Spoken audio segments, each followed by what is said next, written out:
Facebook Live, as well as it will also be airing on Rumble.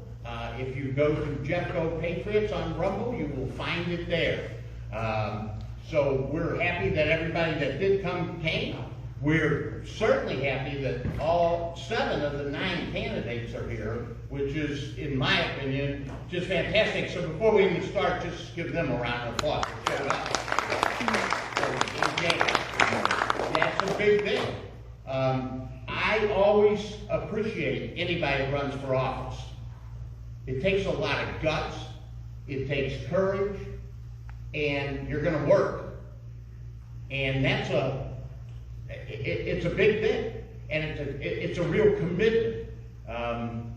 So I'm always just amazed that so many people sign up and run and feel that they can make a difference.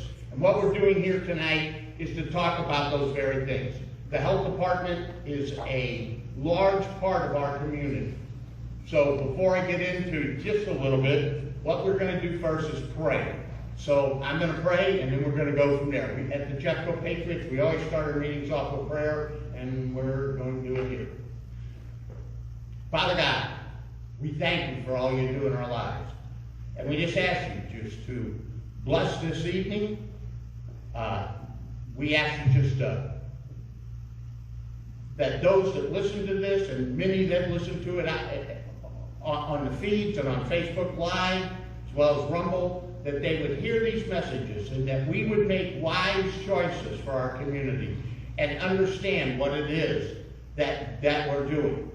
None of this stuff, many of us,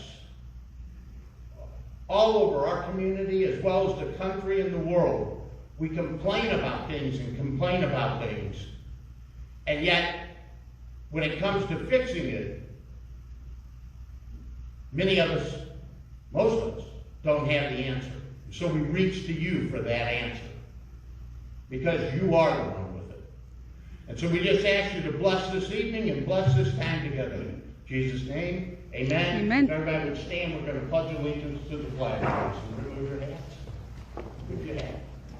I Pledge allegiance to the flag of the United States of America and to the republic for which it stands, one nation, under God, indivisible, with liberty and justice for all.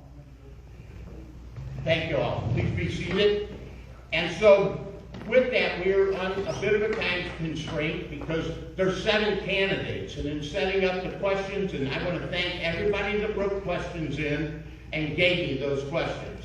I'm happy for each and every one of them. If they do not get in tonight, understand that with 7 candidates, every question takes a minimum of 15 to 20 minutes to answer by the time we get through all the candidates to answer them.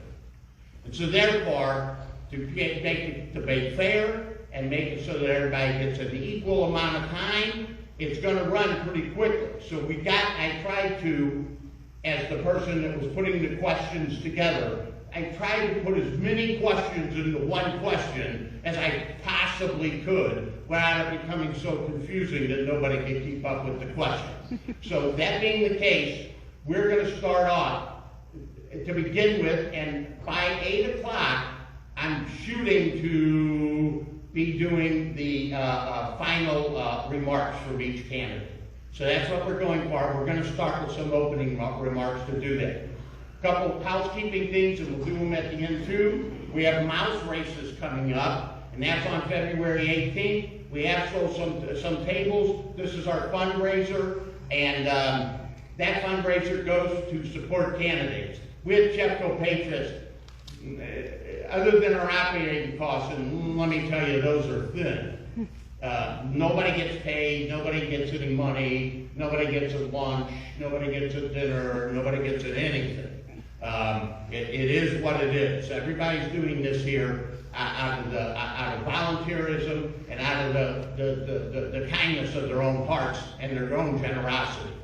And so therefore, when we have these fundraisers, if you can make it, if you can support it, we are happy. It's $15 a head, 20 at the table. if you are a candidate or 20 at the door, thanks Val. And if you're a candidate or anyone else, a business or what have you, if you buy 10 tickets, you get the whole table, you can go ahead and decorate that table with your business, the candidates, whatever you want to do. So if you are a business, you can write that off as an advertising thing, because we are a 501c4, so you will not get a tax deduction from us. We only do not pay sales tax. And that's how we're registered. We're also a PAC at the Jeffco Patriots. However, advertising is a legitimate business expense, or at least my accountant says so. So that's what I'm going with. That being the case, please support the mouse races. Please get as many people as you can to come. It's a great fundraiser, and if you've never been to a mouse race, it's a great time. We also have meetings twice a month, and we just invite everybody to those meetings. I just want to tell everyone that we are, again, happy for each and every person to hear, and we're going to start with Mr. Deal here, and he's going to introduce himself. We're going to go straight down the line. Each of them have about 2 minutes apiece. And then at the end, when they're summing up, we're going to start with Mr. Prater at the end, and we're going to work back this way, okay? And that's how we're going to do this, and that's about as fair as we can get it done. So Dennis, if we could start with you, I would appreciate it very much. Thank you. Good evening, everybody. My name is Dennis Deal. Thanks for inviting me to speak tonight. Just a little bit about my background. I have a master's degree in public policy administration. I served 18 years as a health services manager for the City of St. Louis Health Department, and 17 years as director of the Jefferson County Health Department. I've also served 2 terms and a partial term as a board member for Jefferson County Health Department. And I'm currently the board chair. So, just have a short time for this. Hope to say, I assume, I haven't seen the questions, but I imagine that a lot of them might refer to the pandemic.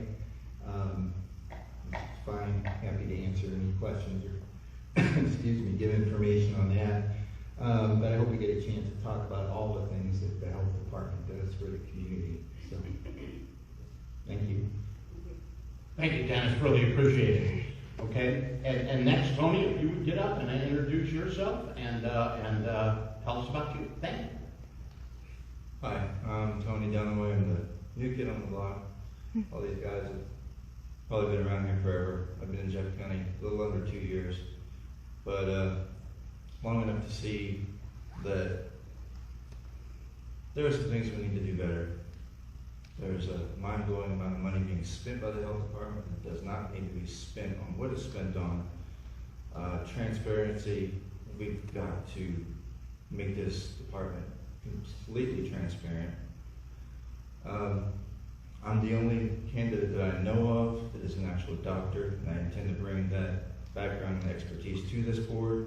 So we no longer have a board that's about politics, which it has been, but we make it about health, which it should be about, since we are directing the health department. So that is my goal, and if you guys elect me, that is what I will set out to do. It needs to not be politics, it needs to be about our health. Thank you. All right, thank you, Tony. Tammy, you will be next.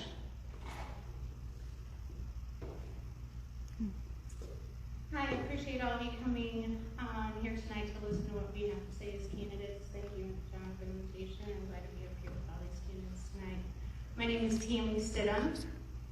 I've been an ICU nurse, neonatal ICU nurse, 27 years. I've been employed at the same hospital almost 33. I started there when I was 19. I was just a kid. I always knew I wanted to be a nurse. I stand here today politically, not knowing really what was going on. During the pandemic, when the hospital was following the FDA and the CDC guidelines, none of it made sense to me. So I started speaking up, and Almost lost my career at the time of 30 years for declining the vaccine. And at that time, I was ready to walk away. It just wasn't for me. In my career, I also do transport. I do high-risk deliveries, do resuscitations in the delivery room. I'm ECMO trained. I've been a charge nurse. I've been administrative supervisor, so I have a lot of experience with management that way. During the time of COVID, I was deployed. I took a deployment because everyone was scared. I took a deployment to some of the adult ICU hospitals. And that's kind of when I started waking up too. It wasn't what people were saying. It was the people that had diabetes and heart disease and long-term comorbidities. And it just wasn't what I was seeing. So, I mean, I'm here now with nothing to gain. Could be suicide to my career for speaking up against big pharma and corporate healthcare, because I've been a part of that my entire life. So I would like to join with the community and bring some better health policies. And I do have a lot of ideas, and hopefully I'll get to answer those in the questions. Thank you. Thank you, Tammy. And Ian, you will be next.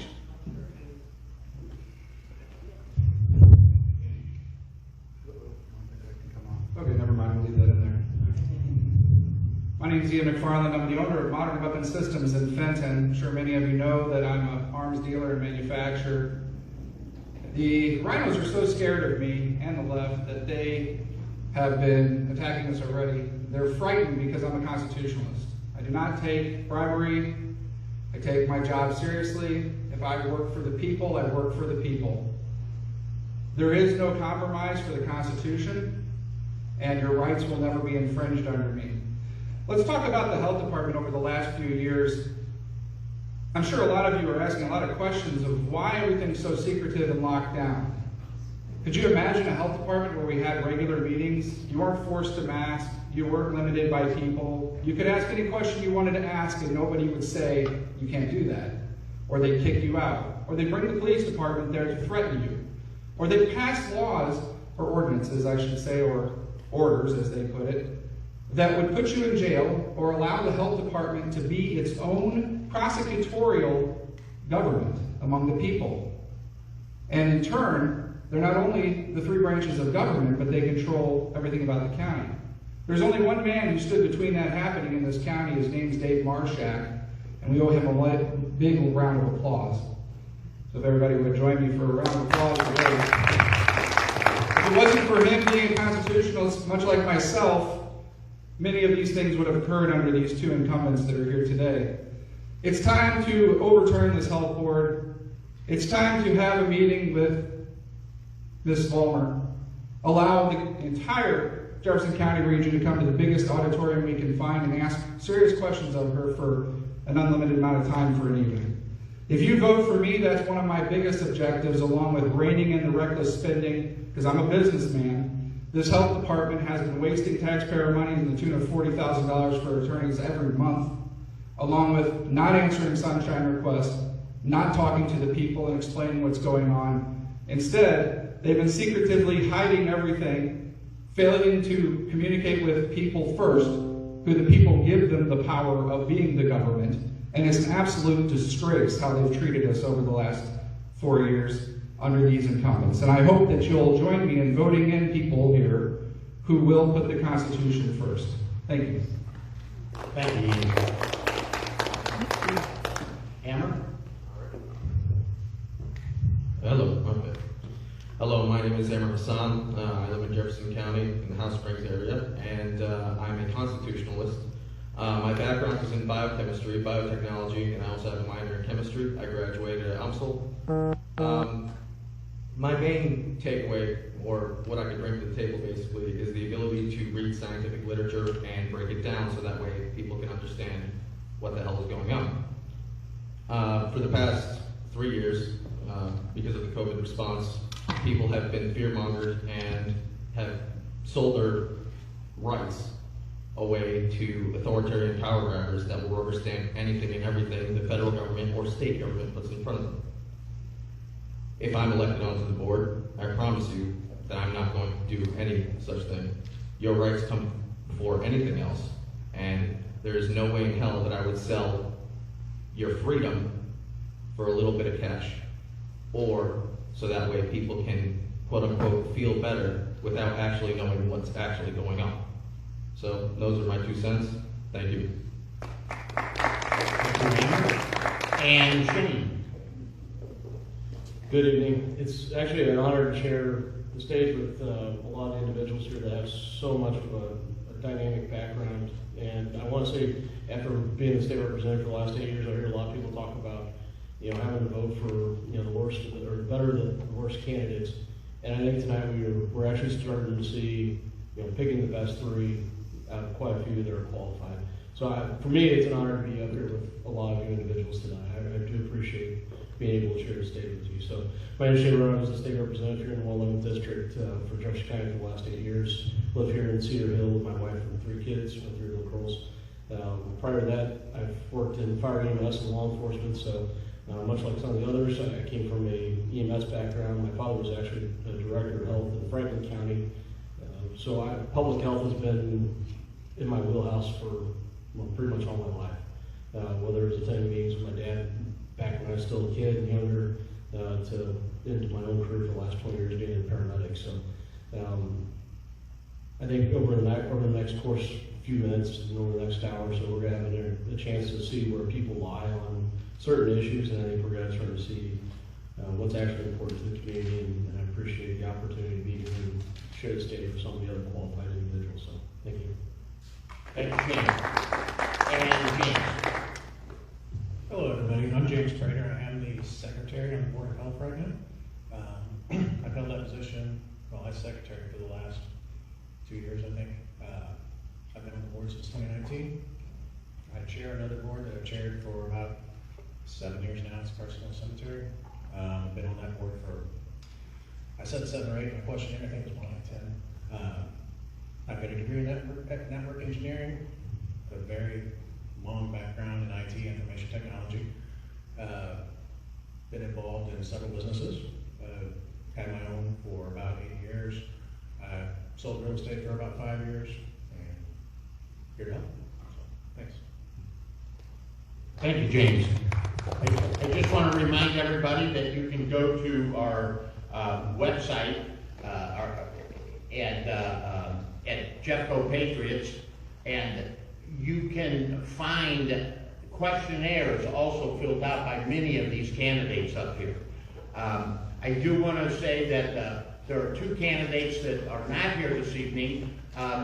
One candidate, Mr. Pig, Tim Pig, had a previous engagement with the county council on a work session and could not be here. And the other candidate declined, and she said that her record will speak for itself. So I just wanted to update everybody in terms of all the candidates and what the responses and why they are or are not here.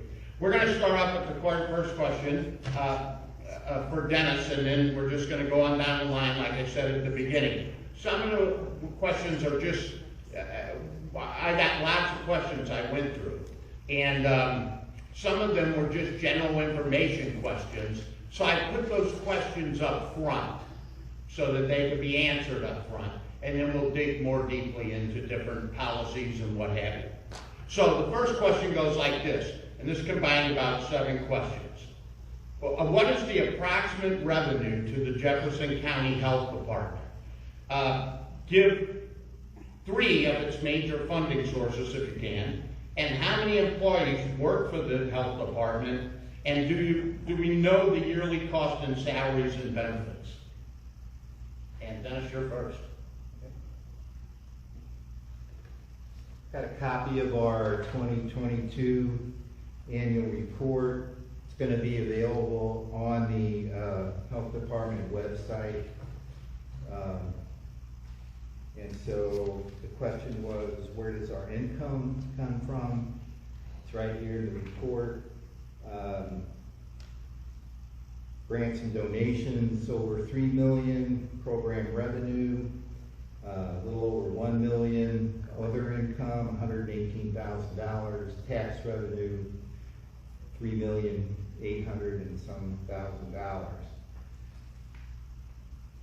Missouri is last in the country in funding public health. They spend about $6 per person on public health services, and that leaves the burden on the people in the localities to support whatever services they may want or may need. I think the health department's record has been excellent in gaining grants and contracts that basically doubles the income that we have from our tax base. We've had only one tax increase since the health department was established in 1949. And so all I can say is, from my standpoint, a lot of comments about money being poorly spent. Obviously, I disagree with that. We have annual audits, we have oversight from the state, we have oversight from all of our contractors. So I think that's an unfair statement. Thank you, Dennis. And next, Tony, you will be up.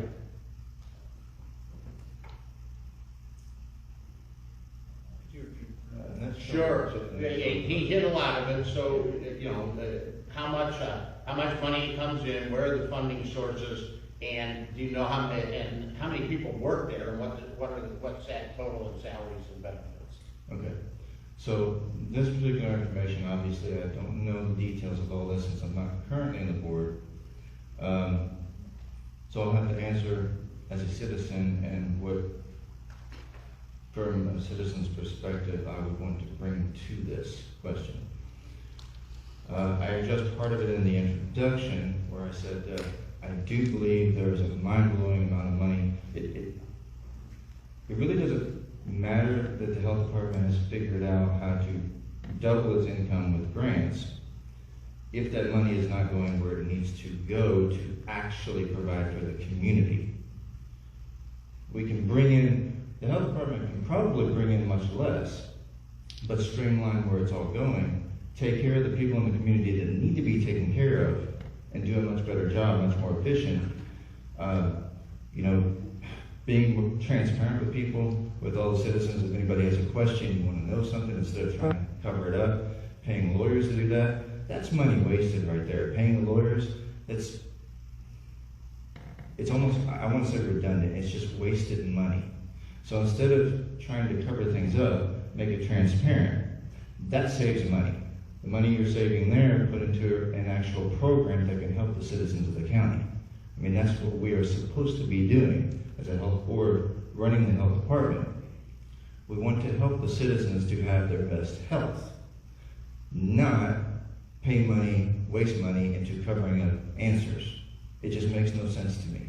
I don't comprehend that. So that's what I want to bring to it. I want to streamline the entire health department. I want to look closely at the programs. I want to see what's actually helping the citizens, what's not helping the citizens. Fund what people in the county actually need. And I have no doubt when we look at it, there's going to be a lot of waste, not just in the lawyers, but in a lot of the programs. And I just think we need to fund what the people actually need. Thank you, Tony. And Tammy, you will be next. And same three. Some of them were answered in terms of the money, but you've got yours. I do know there's been millions of dollars that come through our health department. Honestly, I'm going to admit that I didn't even know anyone on our health department board or director had any medical background. So, my bad.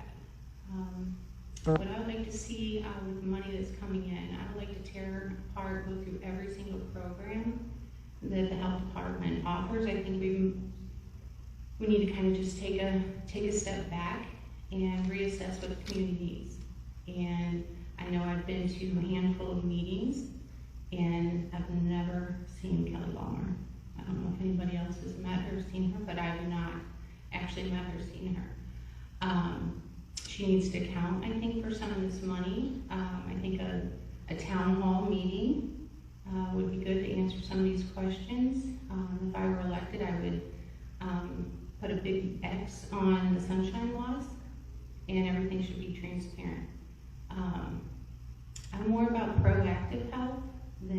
reproductive health. I've been going to the Capitol once a week with Lori, my mentor. I'm learning a lot about legislation, about how money's spent, how bills are passed.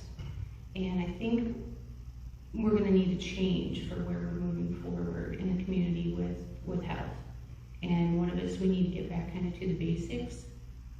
You never hear anyone talk about sleep, good nutrition, exercise. Everybody would just like to walk in, I have an ailment, let's take a pill. It doesn't need to be that way. And I think we've been, for lack of better terms, brainwashed by social media and you know, all of our other outlets of news. And I think we need to kind of step away from that and let's just get back to the basics. As far as employees there, I don't know how many employees work there. I don't know what their salaries are. But I would like to sit down with each one of them and say, what are you giving back? What are you giving back? What is your job and what do you do? And kind of going through that, and really, I think it needs a little restructure. Thank you. Thank you, Tammy. And next, Ian will be.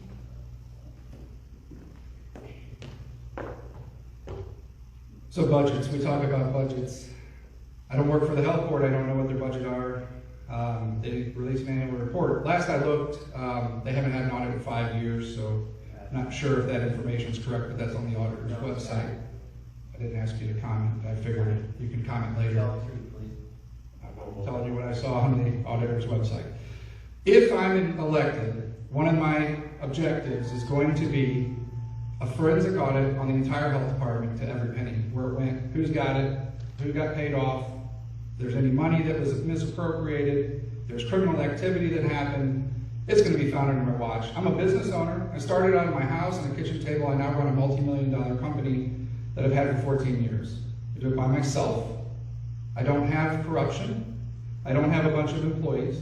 I take responsibility myself, okay, to make sure things are proper and right. And working for the people of Jefferson County, I'll make sure that the $6 that we get for the Jefferson County people means that we give them $6 worth of goods, okay, and health care. There's a lot of things the health department isn't providing. One is, obviously, open platform, okay? On top of that, we need to make sure that we're giving back to the community. There's a lot of things the health department could absolutely give back to the community that we're not doing through a community center of some sort. There are things that we could be spending the money on rather than pet projects. Last year we acquired about $750,000 worth of trucks and $100,000 in expenses on those trucks from a sunshine request 5 times. We got nothing back. Okay, this was an emergency request. We still don't know today where this $800,000 is. Okay, that's inappropriate and completely unprofessional if you're the health board chairman. That's a disgrace. I will say that we can do better. And I'm hoping that I can give this health department back to the people and allow the people to have their voice in what they want to see with the health department and what they want to see it do. Because right now, not one of you in the audience gets a chance to actually put your voice out or be heard. Thank you. Thank you. I just want to remind everyone, it's try to stay as close to, we're talking about policies and we're talking about things. So it doesn't become an individual pointing out. There's time for that in your campaigns, on your campaign page, as you go door to door, and many of those things. But here's the debate, right? I'm just asking everyone, and that this to stay as close as you can, be to staying with things like we're going to audit them and do a forensic audit. That's good. Those type of things. Okay, Amber, you're next. Thank you, Ian. He more or less touched up on most of the things we plan to do, but also another thing, if you are good at your job, you get to keep your job. So there's that. However, we do plan to gut more or less the entire health department. Anything that is of use and can be of use to the people will stay. Anything that isn't, will be audited and torn apart. Second, with these federal grants, with doubling the budget from whichever industry, whichever government organization, whichever PAC, that's basically them selling you out. That's basically them kowtowing to their mandates and saying, yes, we'll follow anything that you say so long as you fill our coffers. Now, how they spend it and if it actually does get to the people of Jefferson County, that's a completely separate issue. That's what the audit is for. However, if there's any increases in the budget from other federal or state subsidies that come with strings attached that remove the freedoms of the people of Jefferson County, it will not be pushed through should I be elected. That's the sum and substance. Thank you. Thank you. And next will be Shane. So, I know we've kind of gotten off track. I want to make sure the first question, part of the question was, what was the annual operating budget? I don't think we ever actually heard, but it sounds like it's somewhere between $8 and $10 million total operating. Yeah, it's about $8 million lower. A little over $8 million. At least in 2021, they're going to spend $1 million more than 2020. So I'm guessing there's somewhere between 20 and 40 employees in the health department. And what was the other part of the question? I believe there's 90 was the employee number in 2022. It was 90 employees. 90 employees. And then Yes. what was the other part of the question? And the other part of the question was what the funding sources. Okay, so funding sources, obviously, we have personal property tax, real estate tax in Jefferson County goes towards it, and then along with state and federal grants that we know about. One thing I do find it a little challenging is when we talk about operating budgets, and the Jefferson County Health Department is actually a political subdivision. And when we say political subdivision, it's a political subdivision in the state of Missouri. So that means that the state of Missouri is the oversight, basically has the ultimate high umbrella power, and then everything below that is to be kind of subsidized or to be regulated by the state of Missouri. What I find disingenuous to sit here and say that we are spending our money appropriately and then trying to file lawsuits against state laws that were enacted by the will of the people, both on the House, went through the process of the House, the Senate, and signed by the governor. To me, that's not to be joining frivolous lawsuits is not a good use of our funding and our tax dollars. I take the issue on that end of it. If we're going to sit here and say, well, we're also the lowest in the nation, well, let's compare apples and oranges. That comment I've heard so many times, it's a false argument. You can't sit here and use the argument that we're the least funded in the entire country. $100,000 goes a lot farther here in Missouri than $100,000 in California goes. I mean, if we want to talk about road spending and everything else, you can twist the numbers and anything else, the statistics how you want to. Illinois, you can see how their roads are compared to Missouri roads. Let's actually compare apples to apples and not sit here and throw blanket statements about how we're 50th in the nation or last in the nation. We spend an absorbent amount of money. Every year that I was in the state of Missouri, we spent $1 billion more. When I started in 2015, the state of Missouri had a budget of roughly $24 billion, and last year we spent over $40 billion. You can't sit here and tell me that we're not spending enough money when the majority of that money is also going to social services. So I take personal issue that I think we sit here and talk about not that we're just using our funding wisely in Jefferson County and then turning around and suing against what our state legislators have done. It's very disingenuous. So, thank you. All right, thank you, Ken. And James, you will begin. All right, folks, so I actually pulled up a preliminary budget for December, just so I can answer the questions about payroll and liabilities, taxes, that sort of thing. So salaries and wages, we budgeted in December for $275,000. We had $100,000 in payroll taxes and liabilities budgeted. There was like benefits and administration for like $46,000. And that's all that's jumping out at me right now, so that puts us around $425, $450, if my counting on my fingers math is right. Town halls, somebody had mentioned town halls here and having public venues. We actually voted as a board this fall to have, I think it was 2 town hall sessions a year for the next 2 years to address this. And we had the last one. We had one last year. I don't remember if it was in the fall or spring, summertime, but myself, Dennis, and Tim were all there to take questions. It's great feedback. We love listening to everybody. Attorneys, I'm actually on the legal committee. With the attorneys, we hired the firm we hired because we were getting hit with a lot of lawsuits. back when COVID and all that hit. So, we have to have good representation. Not having an attorney in today's business environment is not an option. That's a dereliction of your duty and your oath, basically. You have to protect the department, you have to protect the people. And just saying you're not going to pay for an attorney, that just shows your lack of knowledge in the business world. That's silly. I don't know how much more clear to make that. Do we pay a lot? Yeah, we do. I can't answer the sunshine requests people said haven't been filled. I don't do those. I don't have part of them. So I don't know what's going on there. It's something I can ask about. Audits. To do a forensic audit that's being preached about, we have audits yearly that are by an independent accounting firm. They're all public record. They can be seen, they can be viewed. We do filings with the state because the state controls our finances. That being said, if you wanted to spend tens of thousands of dollars to do an audit, but there's nothing to hide that I've come across. So I'd be welcome to see it. So that's all I have. Thanks. Thank you, James. We'll get on to the next question. And Dennis, you will be first on this. And it is, can everyone just briefly tell me what services the Jeffco Health Department provides currently?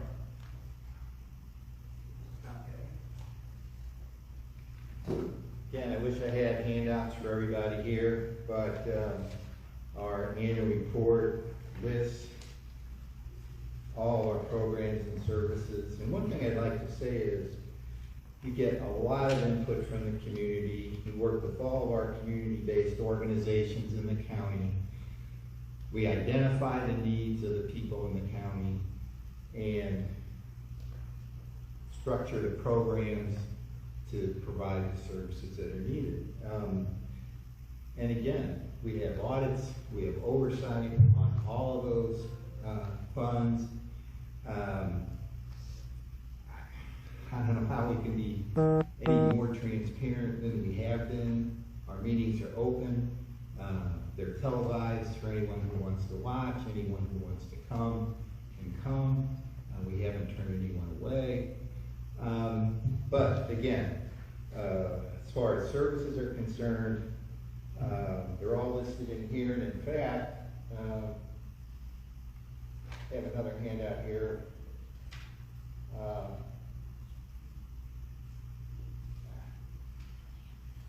sorry, I can't find it, but it's a real concise listing of all our programs, and I can certainly make those available to anybody who wants to look at them anytime tonight. Thank you, Dennis. And Tony, you're next. Do the services that the health department provides currently? Okay, so I'm going to start by going back to the beginning where I said I'm a new kid on the block. I've been in Jefferson County for just under 2 years.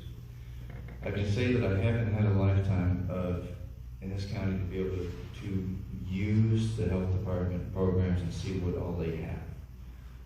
So from that viewpoint, I can't really answer what all they have right now, but I'd love to actually look through everything to see what they have and to see what we can do better.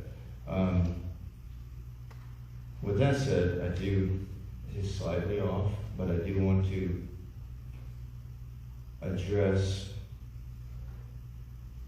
Mr. Prater's saying that it's unrealistic to say that we can't pay for a lawyer with the health department for programs or anything else. That is actually twisting what has been said, because no one here has said to fire the lawyers. No one. So, as a citizen, and hopefully a newly elected board member, I look forward to learning about the programs that we have here. One thing did jump out at me. The chairman currently, or the board, does not know off the top of his head, after being on the board for years, does not know off the top of his head what the health department programs are. I have an excuse. I don't currently serve on the board. I've only lived here for less than 2 years. As the leader, you should know what programs you have. Thank you. And Tammy? Can you repeat the question one more time? Sure, what type of services, or what are some of the services that the health department currently offers? Okay, let's address a couple things here. On the town halls, offering 2 town halls to reach out to the community who we serve, right? We serve you. 2 town halls, I don't think is enough to get any feedback from the people. I mean, times are changing. Have we asked about the mental health? Have you heard about the Aspen program? It's for mental health, and on paper it looks really good. It almost had me fooled for a minute. So you read the 15-page consent form, and then basically you sign your kids' rights away because they can give out their health information to anyone that asks to have it. If you're in their program, they can give information to the police department, for your job, to the military. Like, it can go anywhere. And then if you decide that, no, I don't want to do this, you have to contact every agency and try to find your information. And then we won't get on the breach of the health department on that. So I think what we need to do is, I don't want to say axe everything, but we need to go in and look at these programs, and before we move forward, we got a town hall with the people. I know the town hall that I went to, you were only allowed to speak for a couple minutes and no one gave any feedback. We're here to serve the public, residents of Jefferson County. Thank you. And again, services again that the health board provides, or the health department, sorry.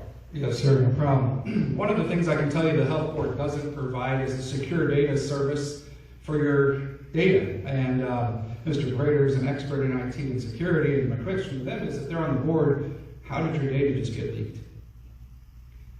How did that happen?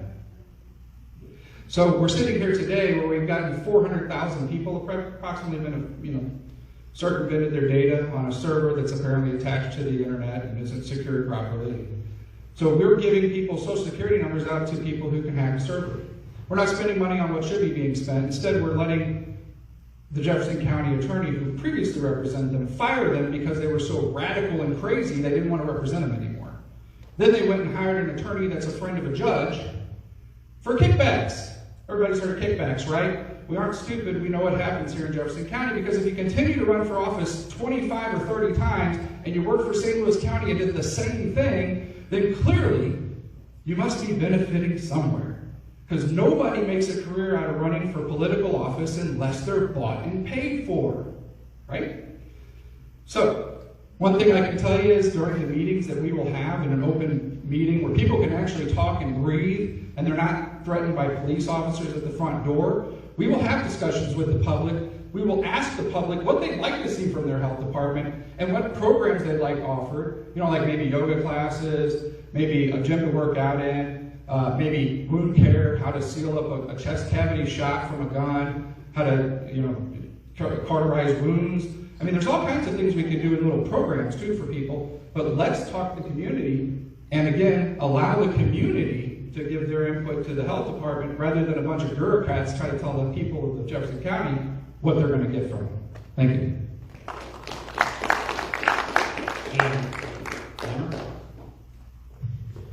All right, this was about the programs. Yeah, just on programs. Okay, so unfortunately, me being about mid-20s, I have no need for the Jefferson County health programs. However, I understand that there are people that are elderly with needs that can and do benefit from the Jefferson County health program.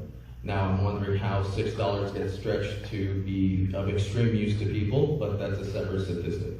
Okay, so any program that is of use will be looked at, and if we can keep it, we'll keep it. If not, we get rid of it. It's just that simple. However, the Aspen program, I don't know if you guys are aware with a little bit of history about Communist China and Mao's Red Army and his Revolutionary Guard. From what I understand from the Aspen program, your child's mental health will be looked over through the government and through private corporations. Essentially, they will be bugs, okay? They will be tattletaling on what your parents do for a living, how mom treats dad, how dad treats mom, where do you keep your guns? You know, how life is like in the home. Whether or not they'll push the whole transgender ideology, that's a whole separate issue. However, they're profiting off of these children because they get to be thrown into the program. And then the way I see it is that they will then have that paper trail against the parents and remove them from the household. The whole point of the Aspen program, in my eyes, is to remove the nuclear family and destabilize it. I'm not for that. I will make sure that, should I be elected, that the Aspen program will get gutted and shot down. Thank you.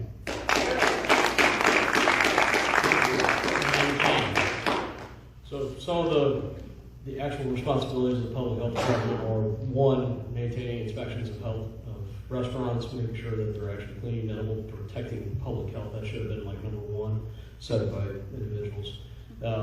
Making sure that you have a safe and secure place to eat your food, and that's being cooked properly and so on. Some of the other programs go down with it. The health departments are supposed to be in charge of vital statistics, so they're supposed to be record keepers for death certificates and birth certificates, anything along those lines. They offer flu vaccines. They offer women, infant, and children program, or WIC. They also, I believe, maintain the SNAP program for supplemental nutrition assistance program. And a lot of those those items from the state of Missouri that get passed down to the federal government. So there's an weird mix of mental health and Jefferson County Health Department with two different taxes, and where those are starting to overlay, I'm not quite sure. I know we're seeing some bleed over from what mental health should be kept separately in mental health taxes to now being taken on by Jefferson County, which I'm not necessarily sure if that's the correct avenue for public health to be addressing when we have separate entities that are supposed to be addressing mental health and then get separate tax dollars.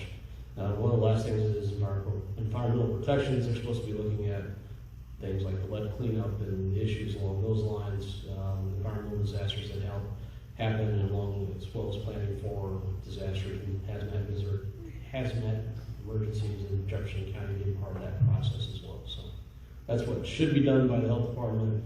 Now, whether or not all those services are, that's another question for the board and for us to dig in and find out. Thank you.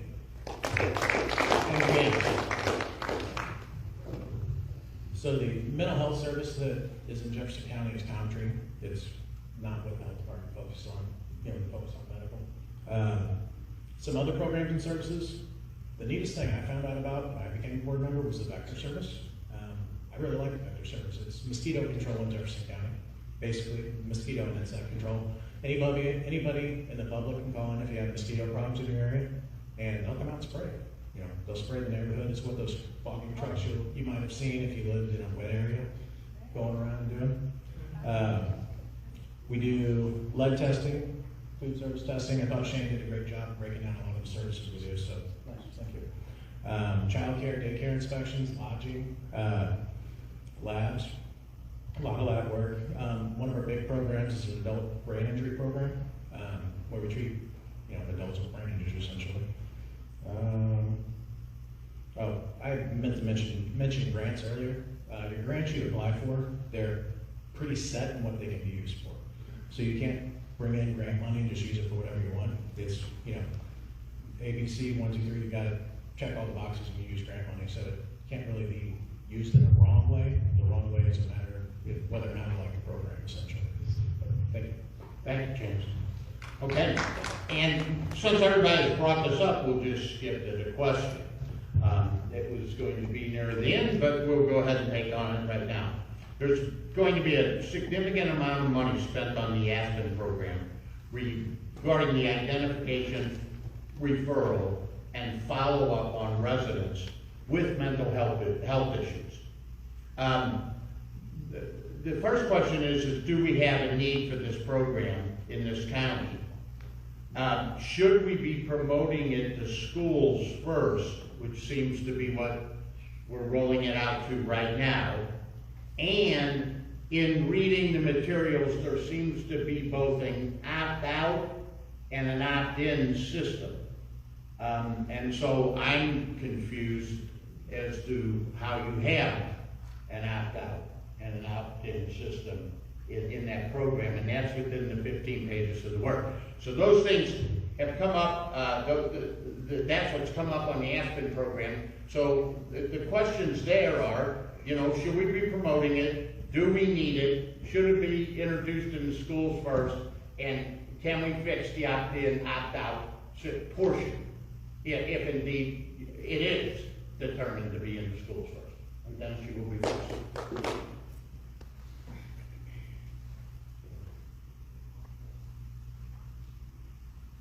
I think all you need to look at as far as whether a program like the Aspen program is needed, if you want to look at suicide rates in the county, if you want to look at mental health issues in the county, if you want to look at substance abuse issues in the county, those are all problems that really need to be dealt with. And if you're wondering why it's at least starting in schools, but it also includes first responders and some other organizations too, you have to go where the audience is. And so, you know, someone mentioned being proactive. It's exactly what we're doing. We want to try to deal with the kids before these problems begin, or address them if they're there. My understanding is that anyone who wants to participate does have to opt in. I'm not aware that anyone is being forced to opt out. I was just confused by the paperwork, and so was the person who sent me the documentation on that one page. I can check It's an opt-out and an opt-in on the same page. Okay, I can check on that. So that's my response. If you'd like to stick around after the meeting, I can tell you tons of stuff about every program. If you think I don't know, you're wrong. Thank you. Thank you, Dennis. Okay, and Tony. Okay, so as far as this specific program, I can't say that I know the details. I had not seen the 15 pages that you were just talking about. So I don't know about the opt-in and opt-out, but I will talk about what I've seen as far as mental health in general.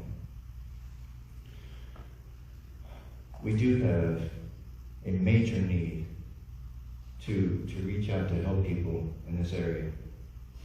Even in my community alone, I know of neighbors that have had strange people come through the neighborhood that don't live there, try to come in your door. They might vandalize, they might not be causing harm specifically, but the fact that they're trespassing and trying to get into somebody else's business because of their mental health, there's definitely a need there, and we have to address that. We have to figure out the best way to address that. Whether that's this specific program, I can't address that at this moment. I know there's a way to help these people though. If we need to put more money into that, so be it. If we can shave back some of the money, whatever we can do with that. There do need to be options to reach out and help people that are struggling in this area. I've seen family members struggle in this area. We need to be able to help them better. In my opinion, the school should not be the first line, the first place we attack. The school should be the place for education. The school is a place for education. When I grew up, the school was the place for education. It was not to indoctrinate. And you can't say that that's not what this is. Because if it's not education, the only other choice is indoctrination. The school should not be the place for indoctrination. The parents should be educated on what options there are for mental health. How can a child, especially if you're going to the younger ages, the younger classes, how can a child tell you, yes, I need help with my mental health and this is what I want to take for it? The parent should be in control of what's going on with their child. The parents should be in control of that. Not given to the child first. And we have to change that. This is one way we can do better as a community. And we must do better. Thank you, Tom. And Tammy, on the Aspen program and your thoughts on that? The Aspen program, yeah, that's gotta go. I have a lot of experience with mental health. My youth daughter's here. Can you speak into the microphone a little Yes, closer? we really struggled with her mental health when she turned about 16. At one point, she was on 8 different medications because we trusted the doctors. All non-formulary meds, my insurance wouldn't cover it, nearly bankrupt me. She was 18 years old and they recommended ECT treatment. And we did 40 rounds of ECT treatment. When COVID hit, Centerpoint was one of the first places to close down because they had such a big outbreak. So she went 2 weeks with no treatment. And she was one of their sickest patients. So at that time, we're locked down. We stopped everything, stopped every med, stopped every treatment, stopped going to see the psychiatrist. And that girl's kicking ass today, so I love it. So mental health is very close to my heart. And I don't think having the children decide in the school, again, another town hall meeting, informed consent. These parents have no idea what they're signing their kids up for. And we gotta protect the children. Humanity is suffering.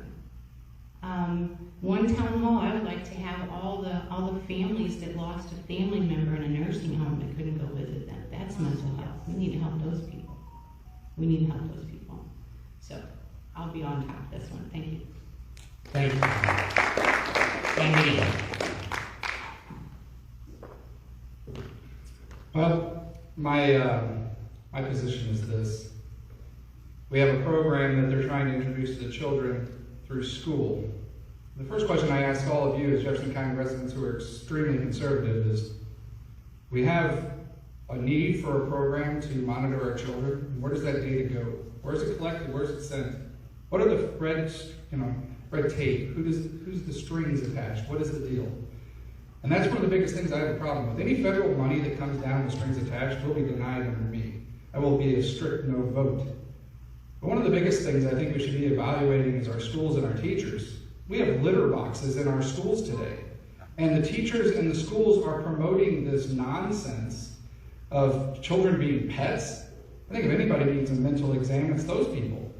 And we should start with that first. And any of those people that promote that nonsense should just be immediately removed from the school districts and never be allowed to teach in Jefferson County again. Those are where we need to start focusing first. Because what these teachers, and these teachers who are very, very weird and I've never seen anything like it in my life. It's like a cult. Until we get rid of the cult, our children will be mental cases, and it doesn't matter how much monitoring we do of them, it will be a continuous problem. So my vote is, let's assess the teachers first, and the school boards first. And anybody who has mental problems on those school boards or in that school are immediately removed from teaching our children. And let's get back to teaching children cursive so they can read the Constitution.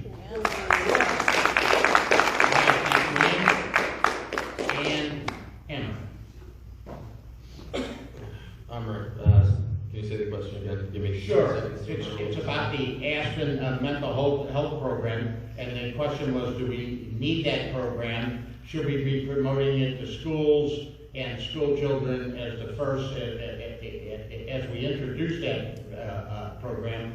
And there seems to be, as you read it, an opt-out and an opt-in system on the same pages. And so that situation right there. Gotcha. So basically, the road to hell is paved with good intentions. We are basically sacrificing the Jefferson County future generation children on this altar, quote unquote, safety and mental health. This is nowhere near about safety and mental health. If we cared about safety and mental health, we would have masked the children so that way, I don't know if you're aware of this, when children are young, between the ages of 4 and 6 and 8, they are learning facial recognition patterns. When you mask people up, they will fail to learn facial cues, fail to read emotional cues. If they can't do that while they're learning and growing up, well, guess what? We went through that for 2 years, and they're going to have mental problems. You don't get to create the problem and then provide a solution and profit off of it. So that's a strict no for me. Should mental health issues arise, we will deal with it when the time comes. Unfortunately, we're not going to sell out the children's health and the children's well-being and their entire future for the name and sake of safety. Thank you.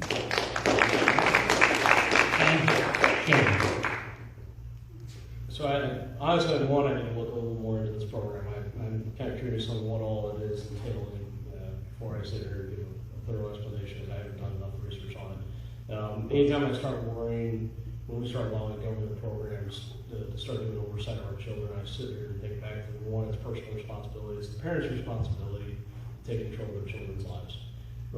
I find it's very interesting when we sit here and we talk about mental health in our community and in the suicide rates and the overdoses, and what we saw was anytime you started eliminating kids from being able to interact with other kids or denying them the ability to learn in school, their mental health suffers.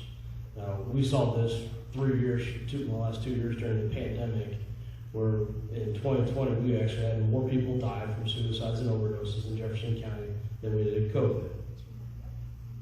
Those are hard numbers we need to actually look at. And if we're going to sit here and look back and, now hindsight's 2020, find out that it actually didn't affect kids hardly at all, the process was just way overblown. To sit here and go, we need to focus on mental health, well, we need to worry about kids getting an education, learning how to be kids again. And anytime we start dealing with programs and start assessing their well-being, I become a little concerned anytime the government's involved. I haven't seen a whole lot good come out of government yet, and I was involved with it for the last 8 years, and I didn't particularly see a whole lot of greatness that came out of some of it. So it causes me concerns that parents need to be the ones to be actually involved in their children and be parents, and not the government. Thank you. And James. So I agree with just about everything I heard. I think the parents do need to be the responsible party. They need to make the decisions. However, they need to have the tools out there to make the decisions. They need to have the knowledge and the ability to speak to it. If we're gathering data, parents should have access to it. I think what I've heard about the Aspen program up here, I was looking on my phone trying to find like a fax page on our website or something about it. I didn't have it. I couldn't find it. So I think I'm going to have that developed pretty quickly so it can answer all these questions and take care of it and tell you if it's an opt-in, opt-out, how you do that, and what you click on to do it, and where's the data at, where's it stored, where's it going. It's not stored at the health department. That's not where it's at. That's pretty much it. All right, great. Thank you, James. Okay, and so I just want to remind folks, if you need to use the restrooms, they're sort of out that door right there, and you can find them, and you find them as you go to the right. So just feel free to use those. We're going to continue on here. The first question is a short question, so it shouldn't take too long to answer, but does anybody know what the direct associated cost for the COVID outbreak was in Jefferson County, and how much revenue was received from the federal government by grants or by all means associated with COVID? I'll just ask if anybody knows that answer up here. I think with ARTS funds, we got was it 24 or 22 million? 24 or 22 million? It was 24 or 42, and I think it was in the 40s. I do believe it was. What was it just? I believe it was in the closer to the 40 range. All right, that was my question. So I just never could come together with the figures. All the money went to the county to disperse it based on this. So so let's clarify that. So none of that came to the health department, except that the county gave it to you. So how much money came from the county to the health department? Do we have that? Do we know that? I'm always the money guy. Sure, it's out there. I don't have it. that'd be good to. At one point in time, we got 4 million, Kelly Boner got 4 million from Dennis Gannon. So what else, Dennis, did we get? I don't know, but we got, okay, so 4 million, so it's something that needs to be, so if somebody from the health department, if they're hearing this or what have you, could get those figures to me, and I would very much appreciate that. We'll go ahead and publish that for you and put it out there. So we're gonna get into COVID, and I guess everybody kind of knew this was coming, and it is. So in terms of strings attached, because federal grants have strings attached, it seems like the money came through the county, but were there any strings attached with this COVID money? Such as, and an example the person put down was it a requirement for the health department to develop a respiratory update site, which when you open the health department gauge is about what you see first. So do you know? Does anybody know on this on the this if there were any regulations in those grants that required that, or was that done just by the director and felt it was needed to be done? So I'm just wondering. You know, when you talk about strings, we look at it as having deliverables. So It's okay, yeah, please.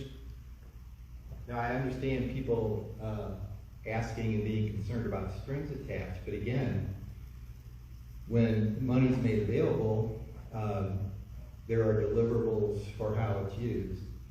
So that means the health department can't go out and spend it on whatever they want. So I think that's a distinction. I mean, again, you can look at it either way, depending on your viewpoint. But, and I'm sorry, the question again was? Yeah, just was it that string, such as an example of a string being attached is the whole time on the county health department front page was the respiratory update delivered weekly. And so sometimes updated, I don't know if it was daily or not, I didn't look at it daily, but this person asked this question saying was that sort of federally mandated? Like, was the health department forced to put that on to accept the money, or did the health department decide to put that up themselves? Okay, just briefly, every local health agency who gets any money from the state has to, again, abide by their deliverables. So the whole mask process was a federal, state, local decision initially, kind of went on from there. And as far as testing, isolation, quarantine, those kinds of things, those were all required by the state health department. So those were requirements for us to do. They were CDC recommendations. So you said it was a decision by the health department. It sounds like it was a mandate, which is It was required by the state health department. Okay. As far as information that was put out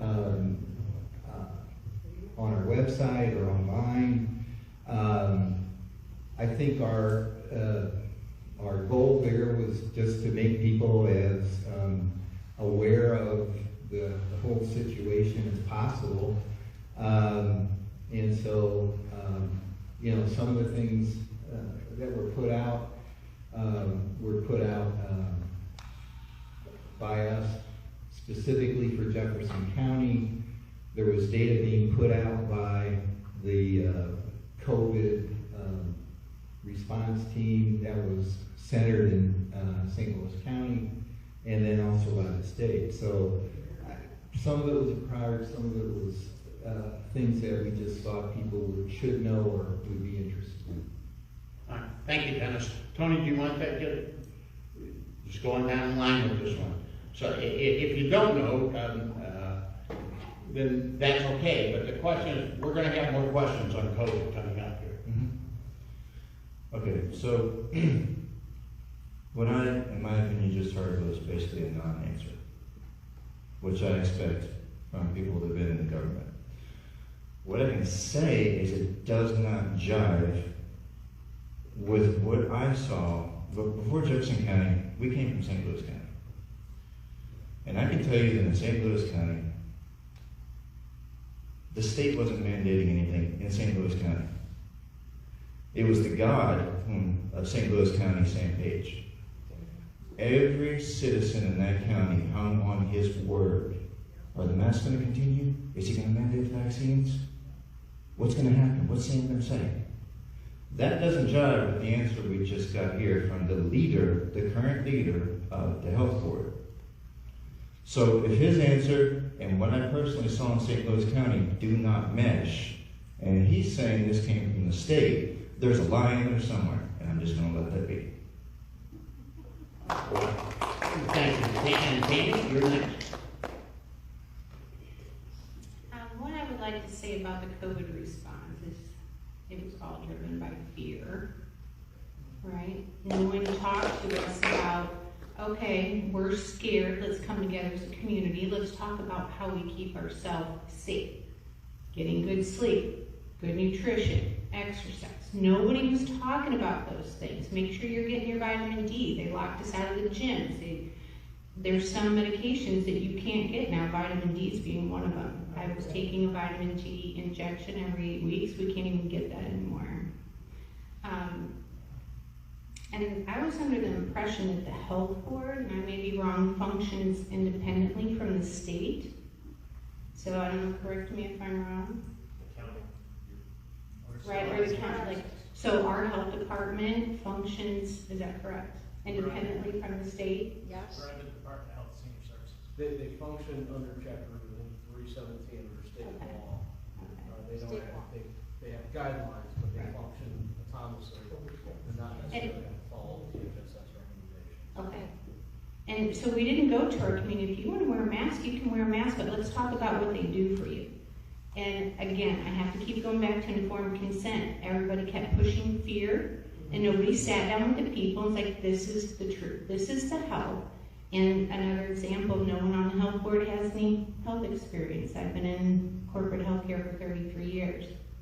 And I've seen what's going on there, and I probably won't be there much longer, and after someone sees this video, I may not have a job come next week, and I don't know, but that's okay, because I was ready to walk away from it, 3 years ago. I'm just still there to get my kids raised, and I'll give it all up. So that's why I'm here. And I think we need to get back to basics again, and I'm sure vaccines is coming up, and boy, that's a hot topic for me, so I'll refrain from it. Thank you, Tammy. Ian, what are you next? Hey guys, how you doing? So my biggest thing is, we watched a drive from every health department across this entire country to push mandates on you, masks on you, forced vaccination, take away your choice, your freedoms, your rights that are protected under the Constitution, but are provided to us by God, right? They're not provided by a government.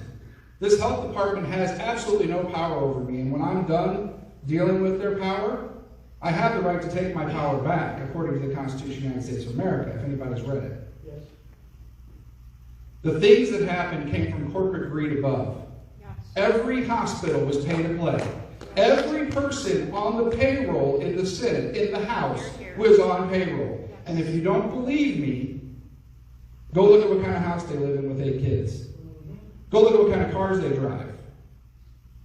Why was Kelly Vollmer and these incumbents so damn adamant about making sure that your kids stayed home from school? You had to stay home. You had to be locked down. You had to wear masks. You couldn't go out with your family in December.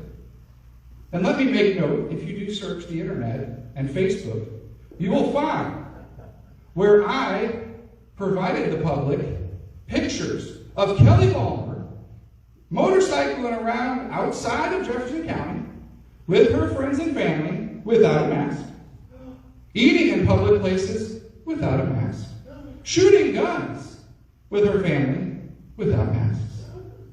And yet, the hypocrite of the health department herself wants to slam and bastardize my comments on Facebook, and her husband talk smack. Because I think I deserve better as a citizen of Jefferson County than what these clowns gave us. Every person in this room deserves better. And if you vote for those people that will stand for your rights that are on this stage tonight, we will never, ever have this in Jefferson County again. And I hope it starts with the health department and grows, and many of you get involved.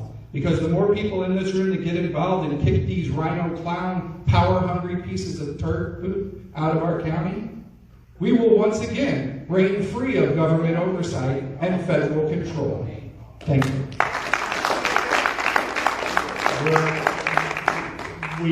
Amir, you will be next, but there cannot be any more name calling.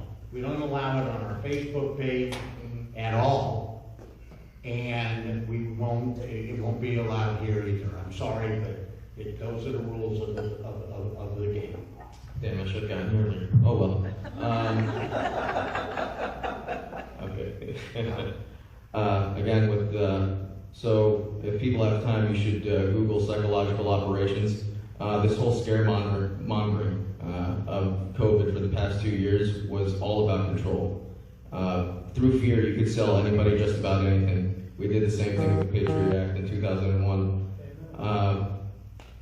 With all these mask mandates that never worked, with the whole 6-foot rules that never worked, that forced small businesses to shut down because they couldn't, quote unquote, get the necessary space to stay open.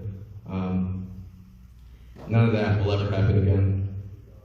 People refused to look at what the actual literature of coronavirus was. They didn't know. They didn't bother to do a background check on the genus. They didn't bother to do a background check on anything that the coronavirus family did. If anybody did anything, any moderate amount of research, you would have realized that coronavirus is an mRNA virus. You would have realized that it uses reverse transcriptase. It basically has the same functional pathway as AIDS. Now, it doesn't affect you the same way as AIDS, but it reproduces and replicates at such a rapid rate. And because it's respiratory, being SARS-CoV-2, severe acute respiratory syndrome SARS-CoV-2. It's a second variant from SARS-1, way back when, in 2008, I believe, back in China, again, where it originated from. You would realize that there is no way in hell that any vaccine, that any preemptive measure would have been effective at mitigating this virus. The best chance that we had was to treat symptoms and gain natural immunity. So, with that being said, don't let other future scaremongering tactics, fear peddling, and other things get in your way. Thank you. Thank you.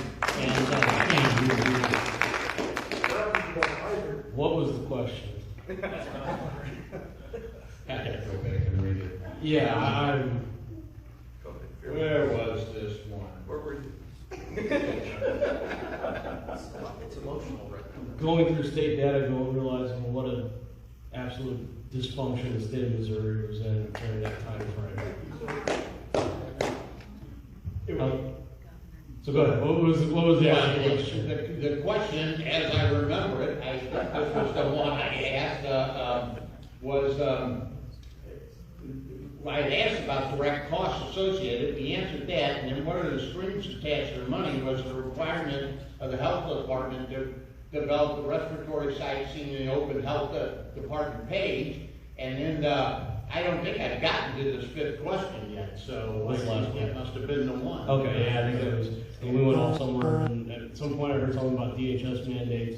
I don't recall any DHS mandates. There was a lot of CDC updates and a lot of DHSS recommendations to the state during the COVID, but the health board acted as its own elected board to initiate a lot of those requirements that they set forth and put in place in Jefferson County, apart from the legislative body of Jefferson County as well. I know in Missouri we've since done a few things to help rectify this situation. We've reined in a lot of the emergency powers and so on. So we've done some things to wrangle in and put some checks and balances back into the system so that they don't just have carte blanche power anymore. Which I believe is one of the things that the health department actually tried suing the state over because they didn't like being that checks and balance system with being a political subdivision. So I believe that was one of the lawsuits. I know there's a couple more on lawsuits from former Attorney General Eric Schmidt over sunshine request violations. And I know there were multiple sunshine violations that was noted by the Attorney General as well. So those are some of the things that I know just off the top of that's been brought up. So I think that's, I don't know how much more of a question we have out there. So, No, that's it. I've heard at some point we're going to get more into the COVID. Yeah, there's one, there's another one. All right. And James. I heard a lot. I'm going to try to keep it straight in my head because I had responses and comments just follow up to a lot of this. With the lawsuits that were just mentioned,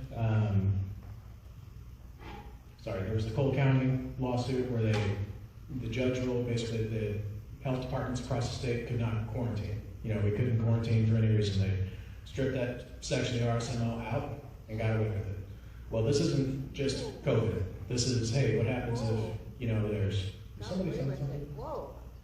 What? Please. We're going to have interaction. Please let them finish.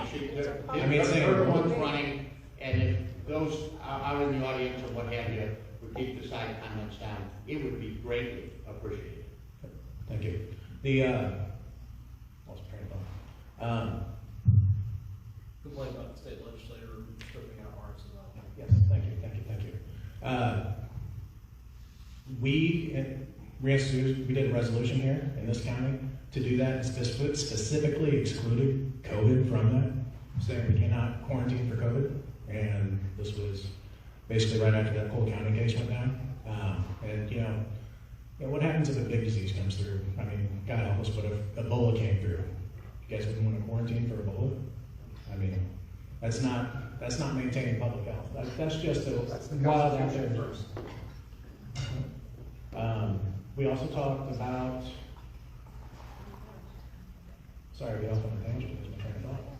You were talking about other things that may come down the pipe that may need. Yeah, which I think I addressed that. That's the reason that resolution was passed, essentially. So if it needed to be done, it could be done. Talking about mask mandates, I was never a fan.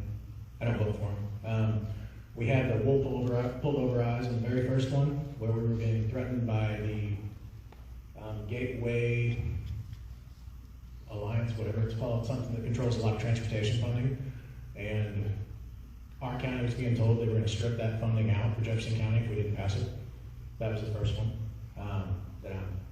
That was the first one and only one of the mandates I voted for. It's always been to me a matter of personal choice. You know, if you're a business, you can require masks. If you want to go to that business, don't wear a mask, don't go. You know, and it's always been a matter. You know, I've never been a big fan. I never wore the mask. So I mean, in the meetings where I had to, because I was in an elected position to go in there and sit and have the meetings, you know, I followed the policy. Yeah. But there was a lot more I wanted to say, but I think I got off track.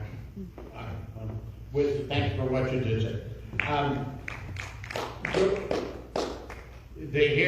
So we're going to get back on to COVID, and then we'll probably and then move off of it. There was a significant public outrage and concern as schools districts masked up in the height of the COVID scare and were recommending vaccines for all and mandatory quarantines. The schools claimed that they were following the health department guidelines, not requirements. The health department seemed to be following the CDC guidelines at the time. Much of what the CDC claimed at that time has now been debunked in numerous peer-reviewed journals and studies.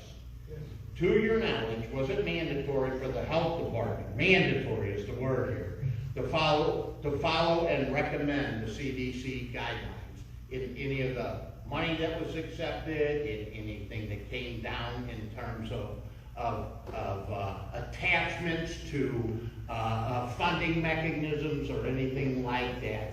Was there anything like that, and as well as at the state level? And if anybody knows about it, so Dennis, we'll start with you.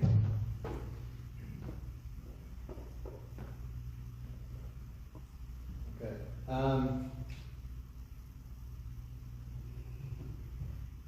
I think part of the biggest problem, the most misunderstanding about this whole situation is that COVID was a new organism, never been seen before.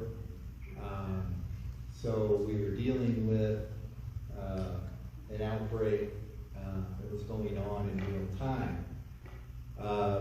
We used the interventions that we've used for 100 years since the Spanish flu outbreak in 1918, and those included masks, quarantine, isolation, social distancing, and ultimately a vaccine. Those other steps were taken before, obviously, a vaccine was available. So I think that we are seeing that there are issues with some of those interventions. Just recently saw an article that said masking probably didn't have a significant effect, but I think a big reason for that is because people didn't have access to the best masks and didn't wear them properly or didn't wear them at all. So local health and state health follow CDC recommendations. They're the folks that do the research, they're the folks that make the recommendations. If we don't abide by and provide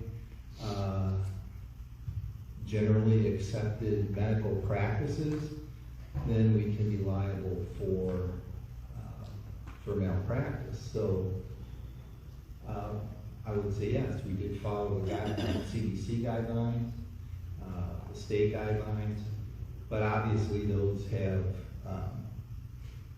changed over time. Thank you, Dennis. Appreciate it. And Tony, you're next. Okay, so a couple points. We just heard that the health department, if I understood this correctly, the health department could be held liable for malpractice. That's a new one to me. I know doctors can be held liable. As a doctor, I know this. But to say that the health department organization, the entity of it, with these people in it, can be held liable. Maybe it's so, maybe I've never known about that law, but that's a new one to me. Another point I just caught. The current leader of the health department, believes that people were not wearing masks properly, did not have the best type of mask available, therefore that's why the mask didn't work. We can look back at the last time masks were used, 100 years ago.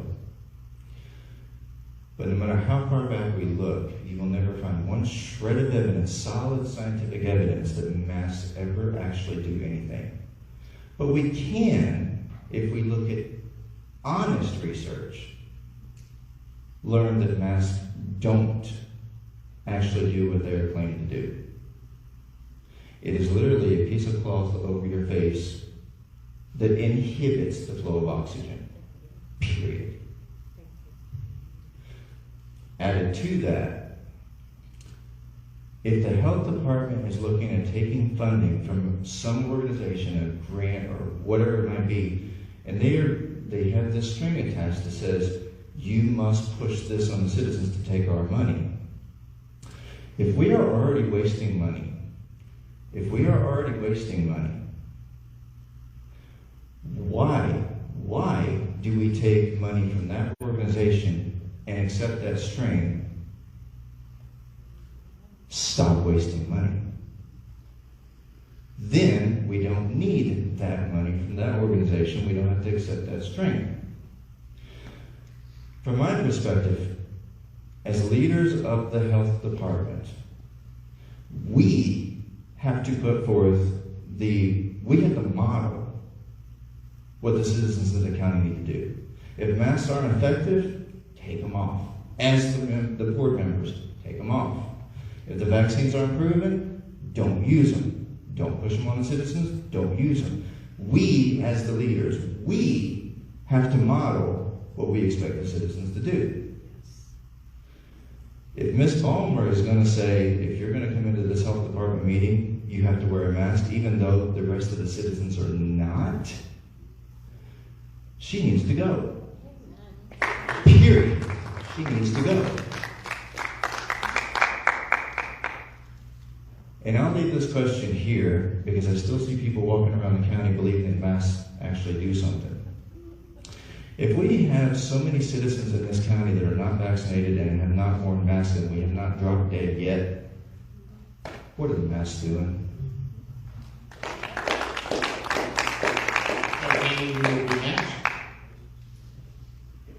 Let's just talk about masks for a second.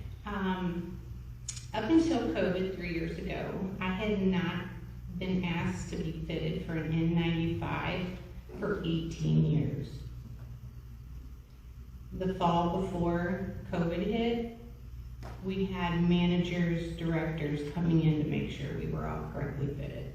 I'll just kind of leave it up there. And can we all agree when we're talking about the recommendations from the CDC, the FDA, the NIH, they're all that big pharma. Can I say that? Can I say that? They are. So,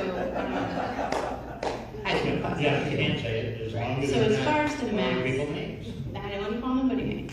As far as the mask, it says on the box. Doesn't it say on the box it does not prevent you from getting COVID-19? We all read that, right? And if you did the research, which I know that he's like a walking encyclopedia, this man. He can quote you all the research out there prior to the mask mandate that they didn't work. Correct? I lost my train of thought, but that's all I have to say.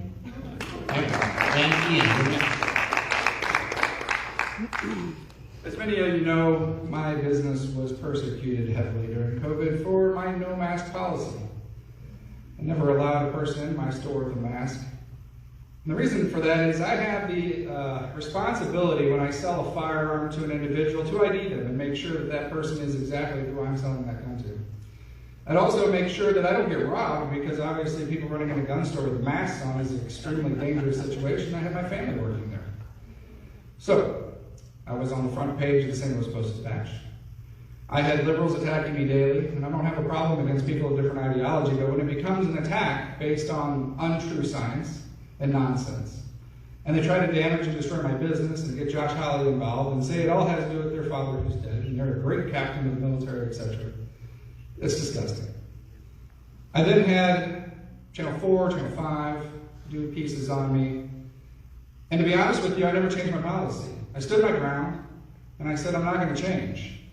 I even had the ATF contact me and tell me from their public office publicity manager that I didn't really need to identify the people that way.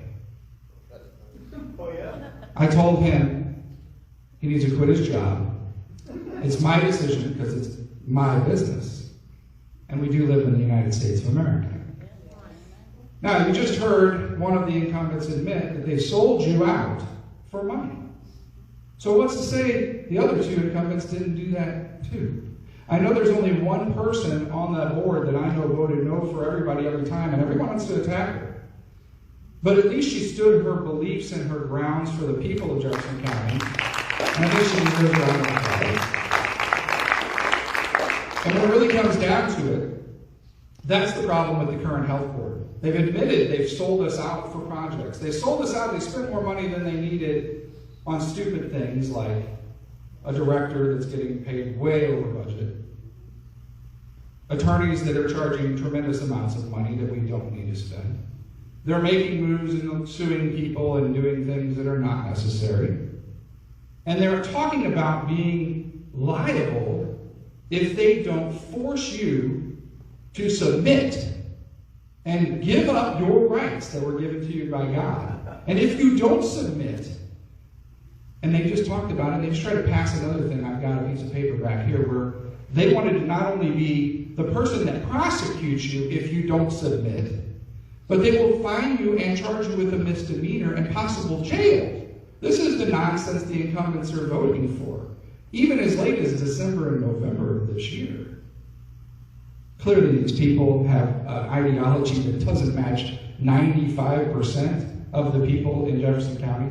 And I would also state that it's probably a good majority of Democrats that also like their freedoms and rights to choose.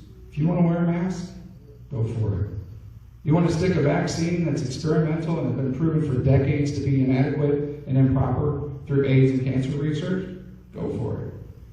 But I can tell you this, a lot of those people are regretting today as they're dropping dead across this nation. And I sure hope that some of you guys wake up and stop voting for status quo people. Thank you very much.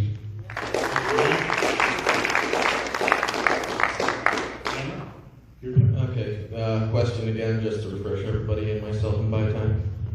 Yes.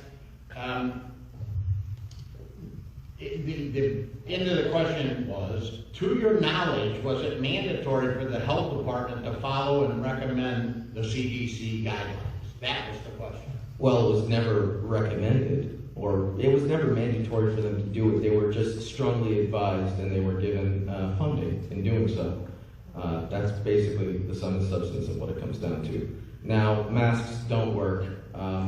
So viruses are infinitesimally small, to the size of picometers, and that is billionths of a meter. Okay, and bacteria and other such small beings have a tendency to float in the air to the point where the air is more or less a fluid more than a gas, especially when you're dealing with something of this size and this microscopic mass, basically. So the mask didn't work, and even if you did find an N95 mask that supposedly did work, most of the people I've ever seen out in the wild that were wearing masks never wore any sort of face shield. This stuff can get into your eyes. This stuff can probably get into other pores. We just haven't done extensive research on it, which will probably take another 20 years to do.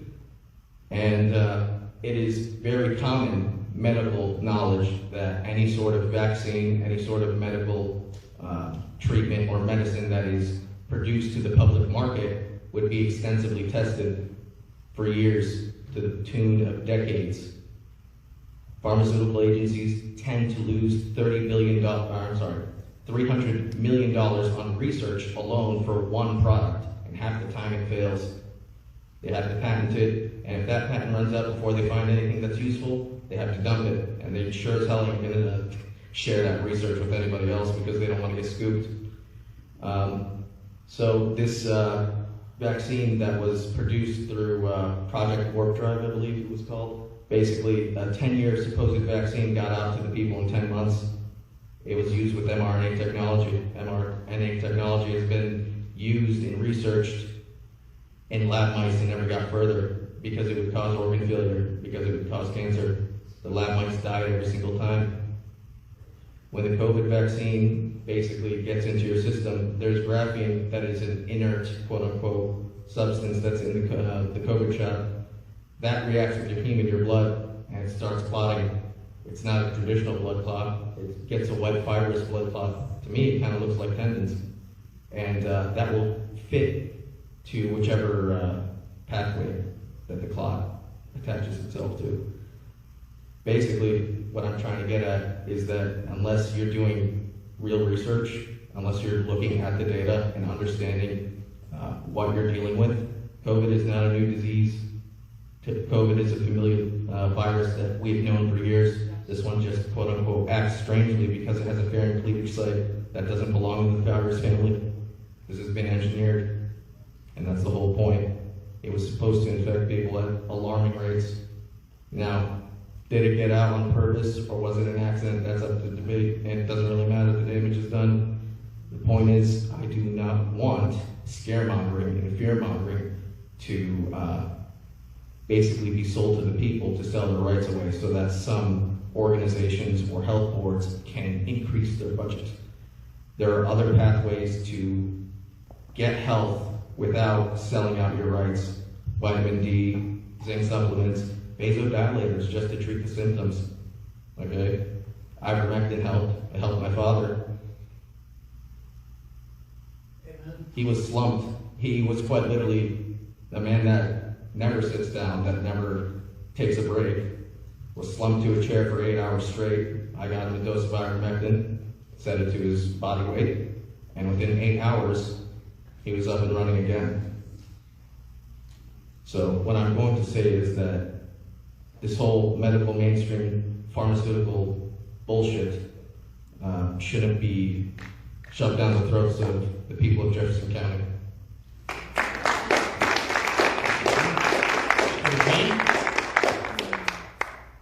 So the quick answer to the original question is no, there was no mandates from the state of Missouri that says you have to enforce mask inside anywhere, distancing or anything else like that. Governor Parson made it very clear at the very beginning that there would be no mask mandates from the state of Missouri, left to the local officials who are supposed to be following those guidelines and so on. What we saw is some agencies all of a sudden gained a absorbent amount of power, and some of them really abused that system. To the point that people were ticketed in Greene County, Missouri, and by the use of the Springfield PD, ticketed for being out, riding motorcycles. The Constitution is the one thing that they are supposed to follow, the Constitution of the U.S. and the Constitution of the state of Missouri. And nowhere do I see anywhere about the ability to lock down and tell people they can't freely travel in this country or in this county. We saw that firsthand in areas surrounding us. We saw mask mandates that weren't actually qualified to mandate. Anybody that had any common sense that looked at what was going on with the size, as it's been brought up, the micron size of the particles were extremely small. It would fit right through paper. The regular masks don't do anything. You have to have an N95. And even then, if you're sick, they're telling people, oh, if you have COVID, put an N95 on. N95 is only operating in one direction. It blocks stuff coming in, it doesn't block going out. Now, these were all things that we just didn't pay any attention to. To the fact, testing, you're supposed to be done yearly testing. And hospitals avoid that for years. They never resupply the hospitals and the surplus after the Biden administration like they were supposed to. We saw multiple failures on the government part. I'll go in for one step when we start looking at the reporting system. What I found was in the state of Missouri, the big number that they kept passing on to everybody about how many people had COVID in the state of Missouri, it was a number of tests that were actually reported to the DHSS lab. It's not the actual number of people affected, it was the number of tests that tested positive. So I know firsthand individuals that were tested firsthand, given PCRs that were tested positive, completely asymptomatic, had nothing wrong with them whatsoever, then given a rapid test before we were sent out of state for deployments, tested negative on a rapid test, came back afterwards, tested again, negative on a rapid test again, and then given a second PCR and told that they were positive on the second PCR. That was 2 tests for one individual who was asymptomatic. We saw the actual recording system in the entire state of Missouri, just a complete joke on how it was reported. I watched an individual from Lafayette County, a person that was on hospice, who was sent home to pass away peacefully in their own home. All of a sudden, the hospice nurse refused to come out because of COVID, required the response of the local medical examiner. They did a post-mortem swab, PCR swab. Patient came back positive, having PCR coming back positive for COVID, and marked as a COVID death. That was one of the first COVID deaths associated in Lafayette County early on the pandemic. Those are things that need to be addressed that wasn't being told out in the public. Average age in Missouri for a COVID death was 81 years old. That's right. Yes. The average life expectancy in America is 78. People are living 3 years past COVID. That's pretty good in the state of Missouri. Apparently we're not too bad. With the majority being in nursing homes with more than, quite a few of them that were 90 plus years old. So I think when we start looking at this COVID in the past, one, I think people have woken up to what the government's capable of doing and how inept they are in responding to certain circumstances and situations like this one where we completely dropped the ball and forgot to follow the Constitution. The Constitution was written exactly for moments like this to dictate how we're supposed to act. And we saw a lot of people all of a sudden give away their powers.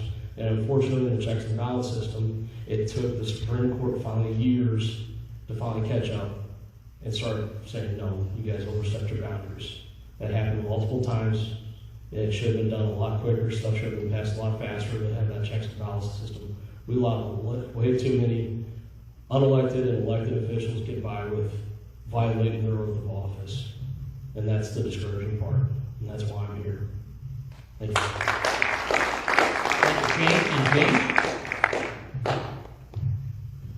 Yeah, I think I'm just going to say what he said. I mean, spot on. Very well.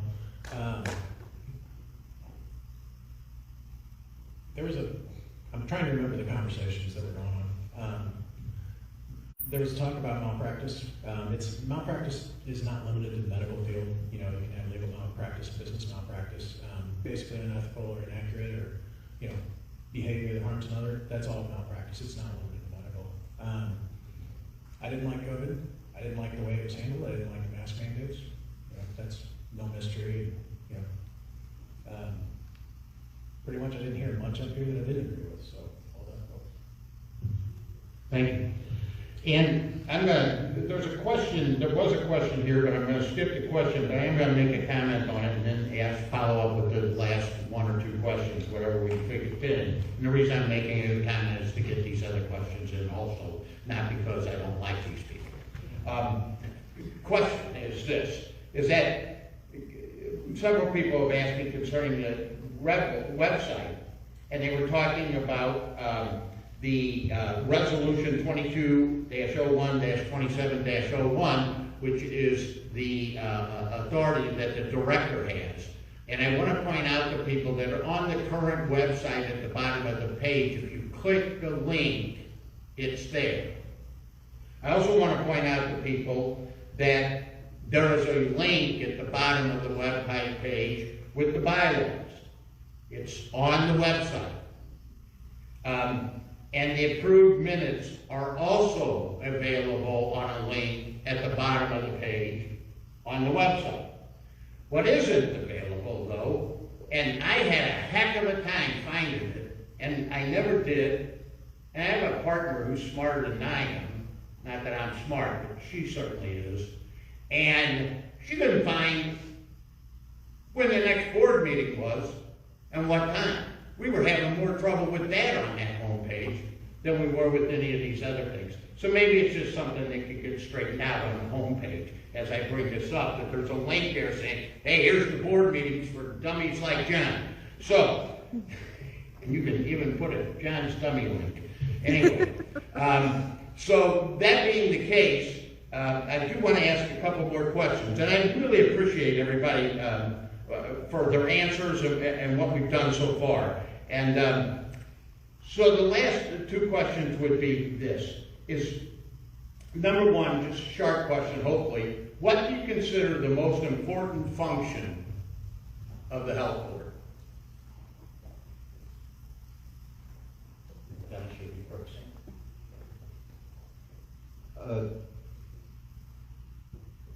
I think a lot of people don't understand the role of a board member, and it's probably different for different organizations. But the bottom line is that a board oversees and the administrators manage in an organization. So board is there for oversight, for approval of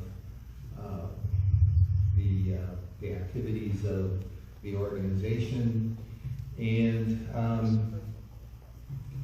I think obviously the goal of the health department is to protect and improve the health and safety of all of the citizens of Jefferson County. So, and again, I can say that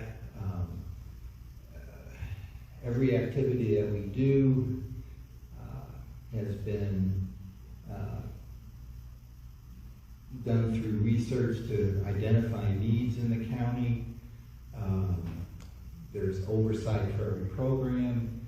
I think if you talk to any of the multitude of community-based organizations that we work with in the county, not only those, but the school districts and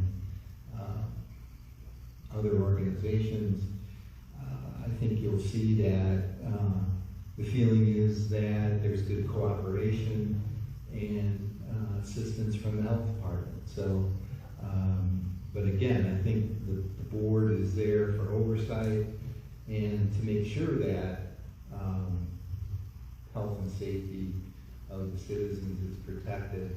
And again, a couple of comments that people may not have ever had a service from the health department. Appreciate what Shane said. You know, if you've eaten in a restaurant in the county, if you have a child in daycare, could go on and on. Mosquito program, as James said. There's just so many things they do that so many people just don't really know about.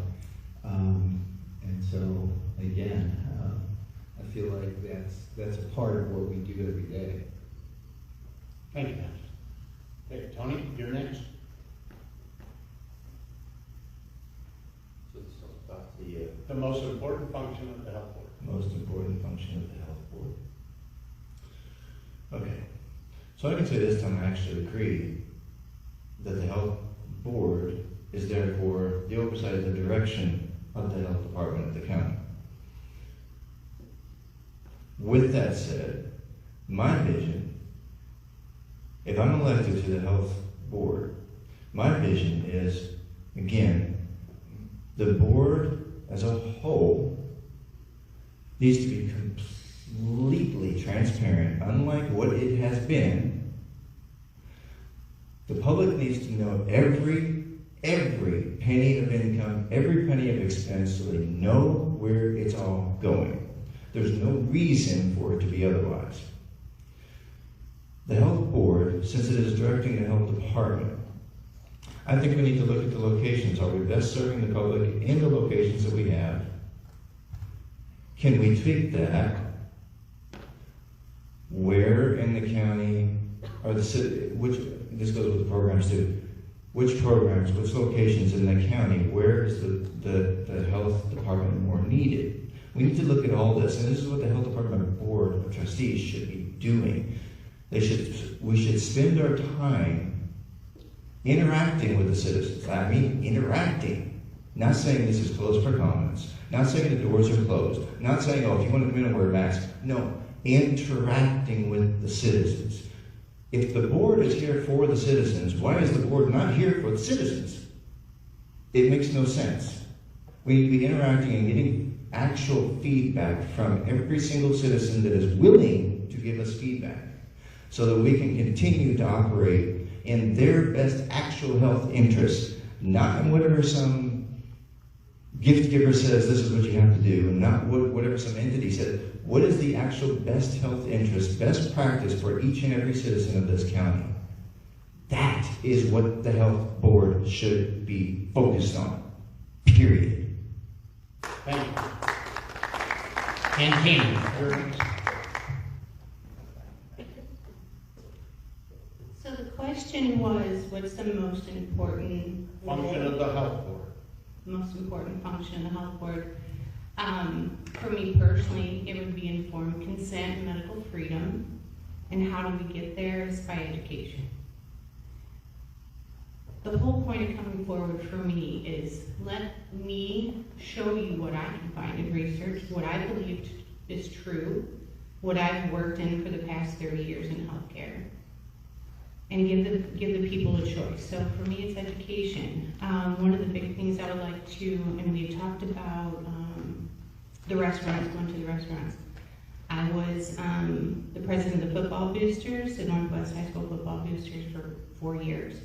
Ran a concession stand there. During that time, talking with my daughter, she came out and helped a lot, and I don't know if you're aware, if you have small children, that when Michelle Obama came in, she had a new food plan, right? All the children there, fat-free milk, fat-free cheese, fat-free everything. These kids need to be eating good whole food meals, and now they have just a bunch of toxic stuff. Do the parents even know that? I didn't know that. She didn't know that until she started working there. So there's so many things I think we need to just go into every program and educate the people if they want to be involved in the Aspen program, which I really not going to support that. But say they do, you read them everything, show them everything. If they still want to do that, then that's their choice. That's medical freedom. But we need to be giving the county, the residents of the county, accurate, good information, let them decide. So for me, it's going to be education. That's going to be one of the big things if I'm elected, is to get out and talk with the people, and the residents are going to drive what we do, right? Vaccine injury, that's coming up. That's going to be huge. I'd like to see a vaccine injury clinic. I mean, you know, it's mental health for these families that have lost loved ones that couldn't be there, couldn't have funerals. You know, we forget about that because the crisis is over, right? They quit pushing that. But now we have everything left, and I think we really need to focus on that. So, education for me. Thanks. Thank you. Ian? When it comes to priorities of the health department or what they should have or shouldn't be, I think the ultimate thing is a list. So number one is that they understand their oath of office. They all have to be sworn in. The first thing they do is swear to uphold the Constitution of the United States of America, which none of these folks did. Second, they need to make sure that they provide the health services that we pay for as taxpayers, not the special interests, and don't represent the special interests, but instead represent people. My friend Dan here is tonight. His dad was one of those people who passed away. He was not able to talk to Steve due to the regulations that they allow these hospitals to just run amok. The health board should have ultimate say-so over Mercy. Mercy should not be telling them what to do. If Mercy wants to operate within Jefferson County, and I'm on the board, they will follow the county health board's rules and regulations of how to operate their business, or they won't do business in our county. We have the ultimate right to take away their license to operate if they're doing things inaccurately and killing people intentionally to profit and coercing workers and hurting workers through vaccinations that are improperly tested and not giving people choice. Obviously, that's a violation of the Constitution, and therefore I don't feel that that business should operate within our county. It's my personal opinion. But your rights and freedoms come before any mega person, mega money, mega donor, or anyone out there that will influence me to make a choice on your behalf. So if I'm elected, I represent you. I work for you first and only you. And everybody else, I don't work for. Thank you. Anna? All right. You said, repeat the question. It was Most important function of the health board? well, it's in the name of the health board. It's about people's health and safety. However, that does not supersede the Constitution. It does not supersede your rights. Their main function is health and safety. However, should they constantly sell out your rights for the highest bidder just to increase their coffers, marginally, that's a no-go for me. Now, with the budget that we do get, we will attempt to spend it wisely, and anything that does come with, you must mask mandate or you don't get the money, then we simply don't take the money. That's right. Because we won't sell you out. That's the whole point of this. If you keep kowtowing to these demands, all you're doing is selling Jefferson County people to the highest bidder. We are not slaves. We are not sheep. We are not livestock. We are people. People with unalienable rights. So, the rest of them can kick rocks. Thank you. And Jane. So the most important function of the health board is actually being a representative of the people. It's to derive the direction the health department is supposed to be interacting, what programs that we should see fit based on what the population and what the people that we represent want us to go and how that money is being spent. The other side of it is one, to make sure that we're upholding our oath of office, the Constitution of the State of Missouri as well, and then also look at holding those, making sure that we have people who are competent and holding them responsible and accountable for their actions as they oversee the day-to-day operations of the health board. That's the primary purpose of the health board. Thank you, James. And James, the most important function of the health board.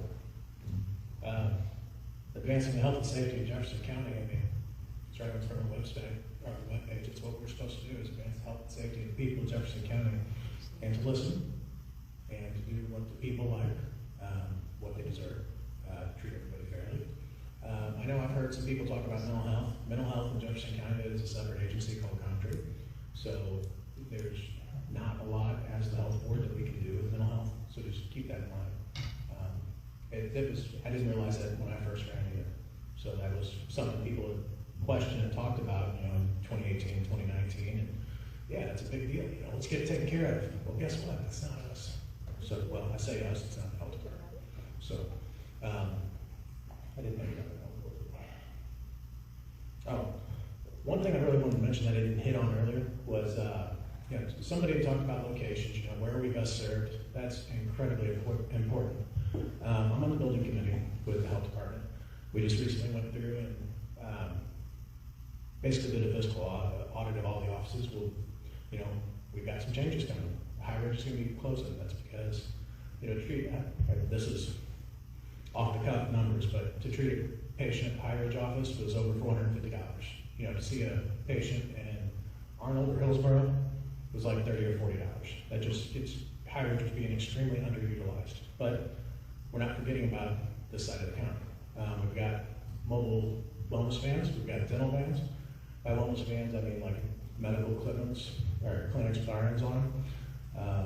My son, for instance, last year or the year before, I took him in one of those vans to get his physical for high school. So it went over really well. But there's schedules on the Jefferson County Health Department's app where you can click on the calendar and see where those wellness vans and dental vans are going to be at any time of the week, month. They're all scheduled out and easy to see. So, thank you. Thank you, James. One second, John. I just needed to make a corrective statement for myself. When I said picometers, I said billionths of a meter. I was wrong. Those are trillionths of a meter. Nanometers are billionths of a meter. And that's been bothering me, and I meant to correct myself. Wow. Thank you for that correction. So, we have now reached about 8:03. So I said at about 8 o'clock, we're going to go ahead and start. People are going to go ahead and speak and sum up why it is they want to be on the health department, and sort of the last pitch to the voter right here. And so, anyway, I said we would start at the other end from where we had started. So James, you would start first in terms of summing up, and Dennis here will be the last speaker. It's a lot easier to follow the other comments than it is to jump in here and just go. I'm going to reference the questionnaire I filled out for the Jeffco Patriots. John asked me to. It said, tell us what makes you most qualified for this board. I have an extensive background in information technology, which I believe benefits the board and health department as a resource that understands technology. A lot of people out there don't. What's a gigabyte? What's a megabyte? Those type of things. I can answer the technical questions. It really helps to be able to, when you have a cybersecurity incident, have somebody who knows what that means and where to go and what to do with it.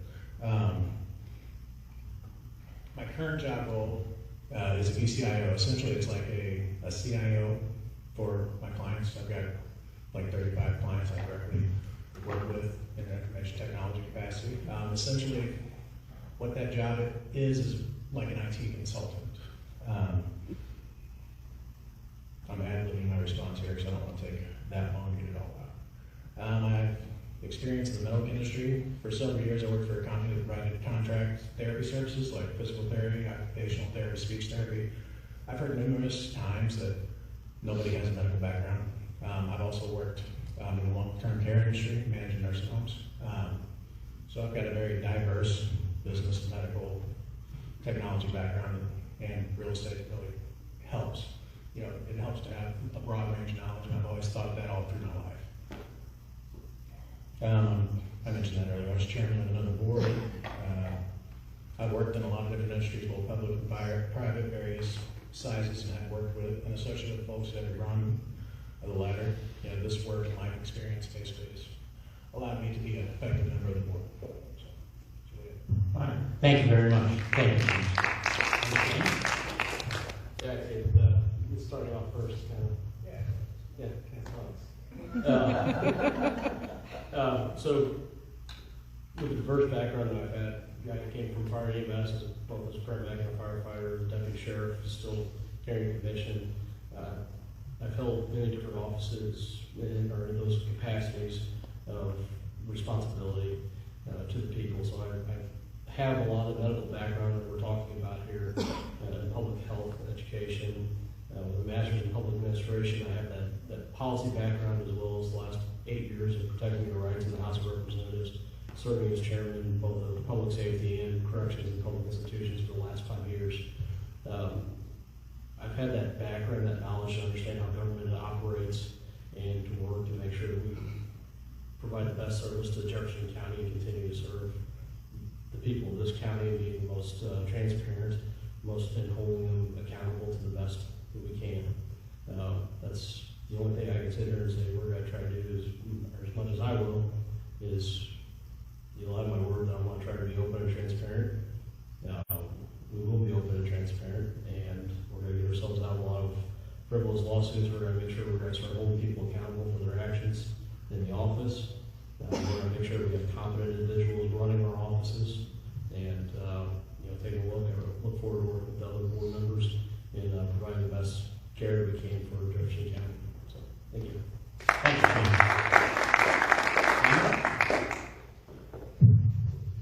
This is the summation, right? This is the Okay. Yes, sir. Okay, so again, my background's in biochemistry, biotechnology, minor in chemistry, and my main takeaway, hopefully, that I portrayed this throughout the debate is that I can take scientific literature and then break it down for people to understand. That should be the main selling point of my background. Also, I'm not associated with anyone in the pharmaceutical or medical industry. I work in food science. I was going to be a medical student, and then during my year of the MCAT, they decided to include the diversity, equity, and inclusion training, and I said, hell no. So,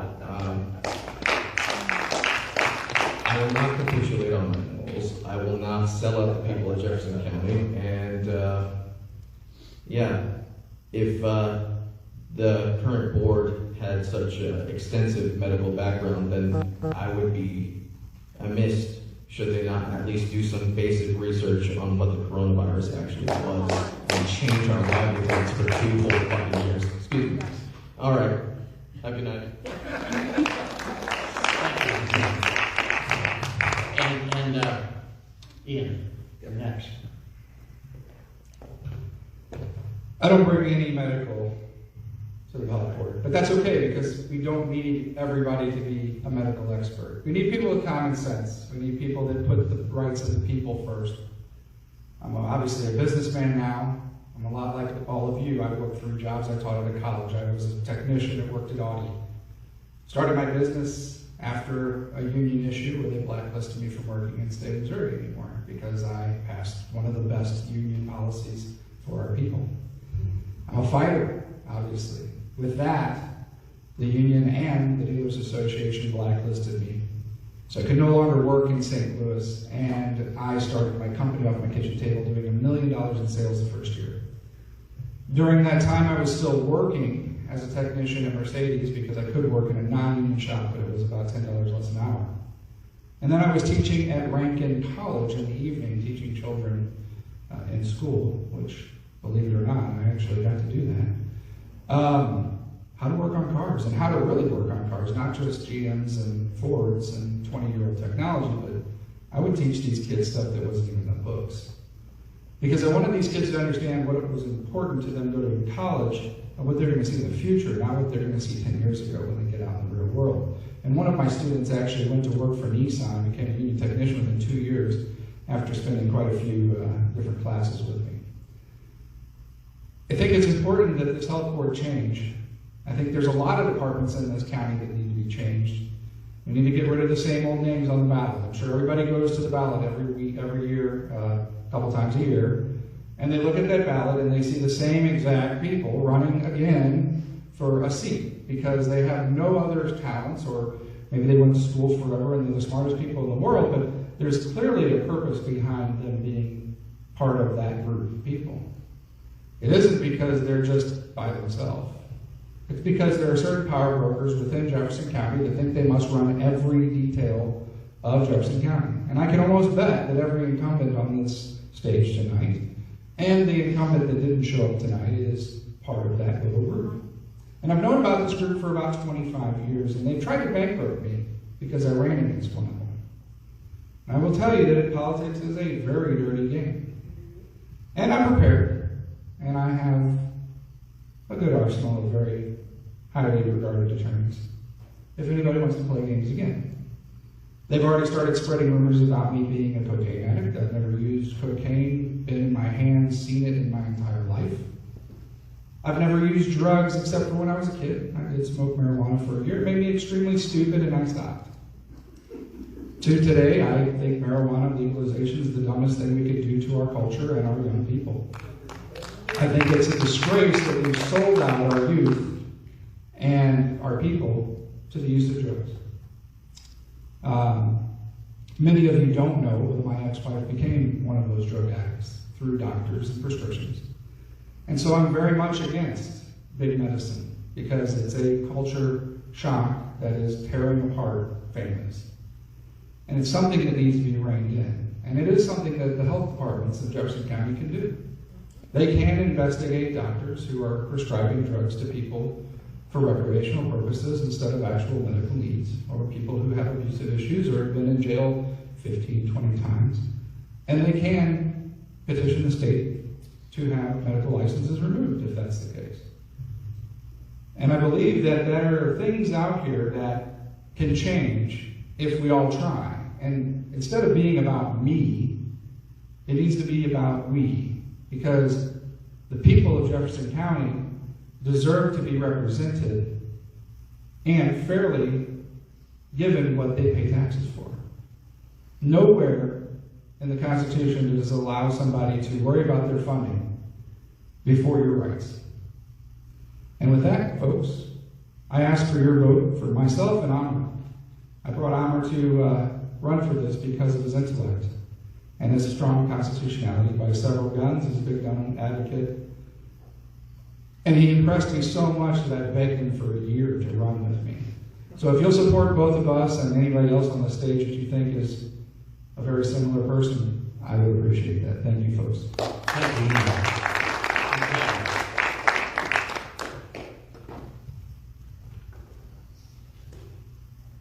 27 years ago, I took the oath of to do no harm, and that's why I'm here. I think the people of Jefferson County, mental health, physical health, forced mandates has all been very harmful. So, like these two here, I still support the Constitution, I always have, but that's my main goal. My main goal, I'm a doer. I want to get out in the community, I want to talk to people. I'd love to have a town hall first thing. Let's talk about, like, I'm sorry to hear about your dad, Dan, that you weren't able to be with him. Talk to those people about what's happened, this vaccine injury. It's huge. I mean, everybody can turn their head and ignore it, say it didn't happen, these things happened before. I work with 95% of the people that still support this bullshit. I can't do it anymore. I can't do it anymore. So that's why I'm here. I want to get out and help the people. I wanted to be a NICU nurse since I was in 7th grade. In 1984, my mom took me through the New Children's Hospital. Like again, in 7th grade, and we got a tour before they brought all the patients. I said, I want to work here. And when I was 19 years old, I got a job. Still there almost 33 years. So I hope you elect me. My business isn't the strong point, but I'll tell you what, taking care of people, compassion is what I stand for, and my daughter else cited that, so thank you so much. Thank you, Tony. Tony, you're next.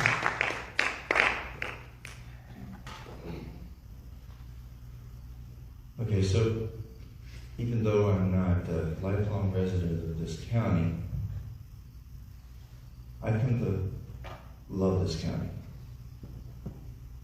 We came here to escape the health tyranny that is rampant elsewhere.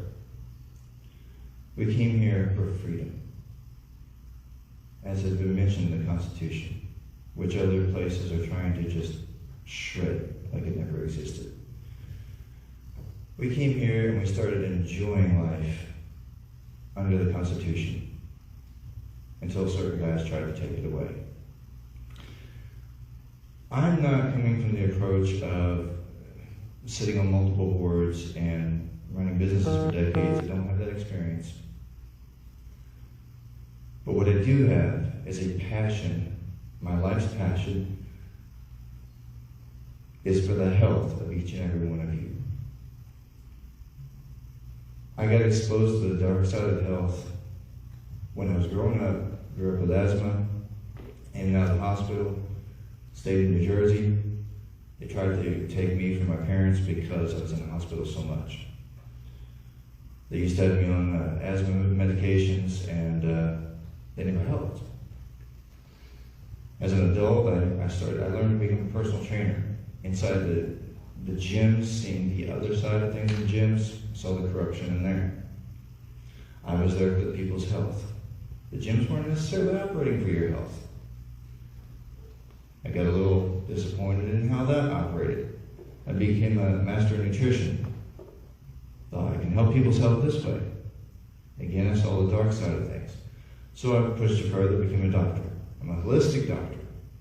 Have my own practice, I'm building it right now. All that to say, even though I don't have the multiple boards and companies and all this, my passion is for the health of every single citizen in this county. And if we cannot do things on this board that are the best for your health,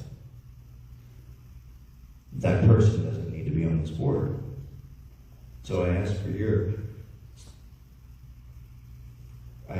support, because I want to bring health back to this board, not politics.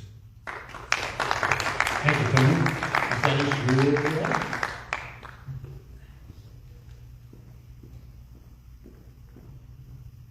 You know, folks, obviously, we don't agree on some things, but there's a reason that board members are elected on a nonpartisan basis.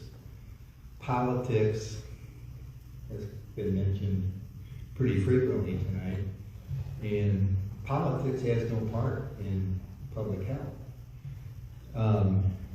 People obviously apparently feel that it does, but I can tell you, in the 40 years I shouldn't count my service with St. Louis City, but in the last 20 years, I can say there's never been a decision made by any board member that I've been associated with based on politics, based on money, based on having power over anyone else.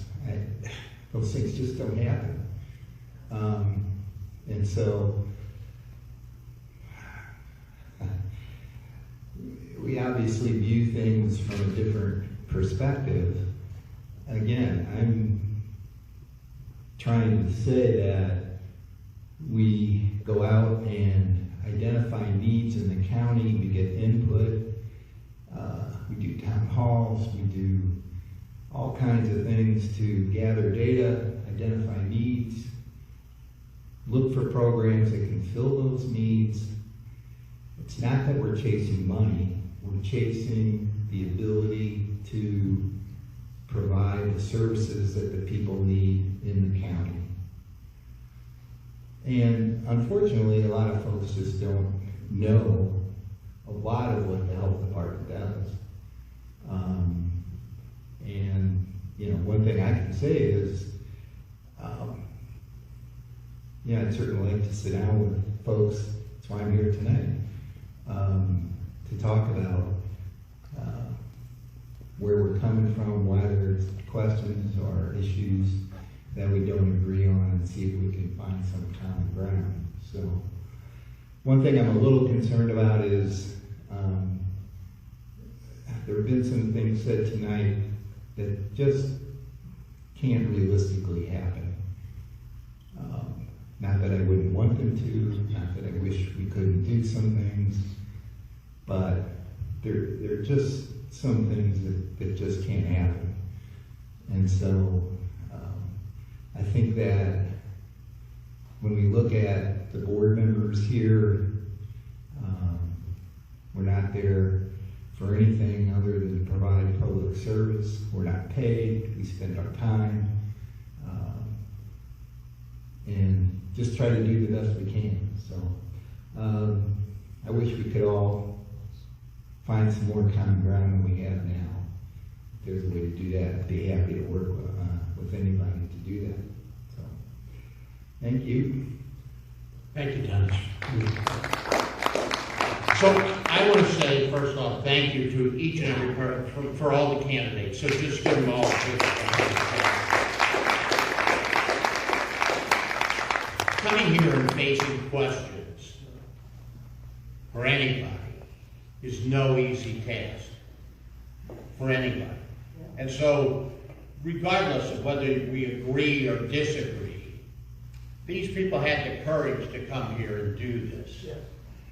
And to me, that speaks volumes in terms of character in some way. I also want to say that I'm in hope that this educates some people. That the health board wasn't just about mass. It isn't just about mandates. It isn't just about whatever programs are going on in terms of mental health, which seems limited or not. But my encouragement is that it starts people to think and then go and find out and do your own research. We have become a people in this country where we've been spoon-fed by the left, the right, this group, that group, and we very, very, very seldom ever listen to the damn other side. And that disappoints me. I believe that we can see a difference, but it's going to take people working. And each one of these candidates that have come here have said what they will do and how they will try to do it. So I'm encouraging everybody here to look at this again on your Facebook feed. We're on Facebook, just ran live on Facebook right now as we were doing this. Look at our Rumble page under Jeffco Patriots and find that feed. I encourage the candidates to take little snippets of it, put it on your social media in terms of what you did and what you were saying, and use this for what it is. We provided a service. And so in providing that service, we're in hopes everybody uses it. Every person here, look around you, what is there, 35 people in this room all total, including 7 candidates? So, how many people are interested in Jefferson County and the health board? Yeah, so the only way I know to get this out is find the 5 people that you can influence and send it to them and ask them to influence 5 people who will then influence 5 people. And do you realize that before the election, every person in the county will have seen this debate and know what, and been able to go in and then look at the health board, look at what the health board's doing, and look at what, is happening. There are some good things at the health board. If we think the health board's all bad, my son, when he got that molar taken out before he had his heart attack by Jefferson County Health Department, saved his life. Well, you know, I'm sorry the guys did that. It was probably better it was the evil health department, but it isn't that way. This is not always 100%. This is evil and this is good. Until you become God or I become God, how do you figure that out? Now I'm preaching, but sorry. But I do that sometimes. And so I'm just encouraging everybody to look at this fairly and squarely and take it on and educate yourself and educate your neighbors, because what this community needs more than anything is not more candidates, not more people doing things, not more people running. It needs the citizenry of this community to be involved in running this community and stepping up to the plate. Amen. These people have stepped up. You are stepping up. Get involved and get others involved. That's what this community needs. And if we do that, we will be a better community, and hopefully, as Mr. Deal said here, we'll find a way to come together. Come together. And that's important to me. So, with that, we have mouse races coming up. You know, please, get a table. Get 10 friends. Come support the candidates. You know, in the Jeffco Patriots, we will or will not make endorsements. We don't know as the board, but here's how they go. The endorsements are made by the board, and every board member, because we respect each other, has the right to vote or not vote according to their conscience and the parameters that they set, and they earned to be there. They earned it. And therefore, they'll make it. And I defend the board for that. And I encourage the candidates to please use this. And please, please, we need change and we need to come together in this county. And it's got to be run by all of us. With that said, thank you all for coming and have a good evening.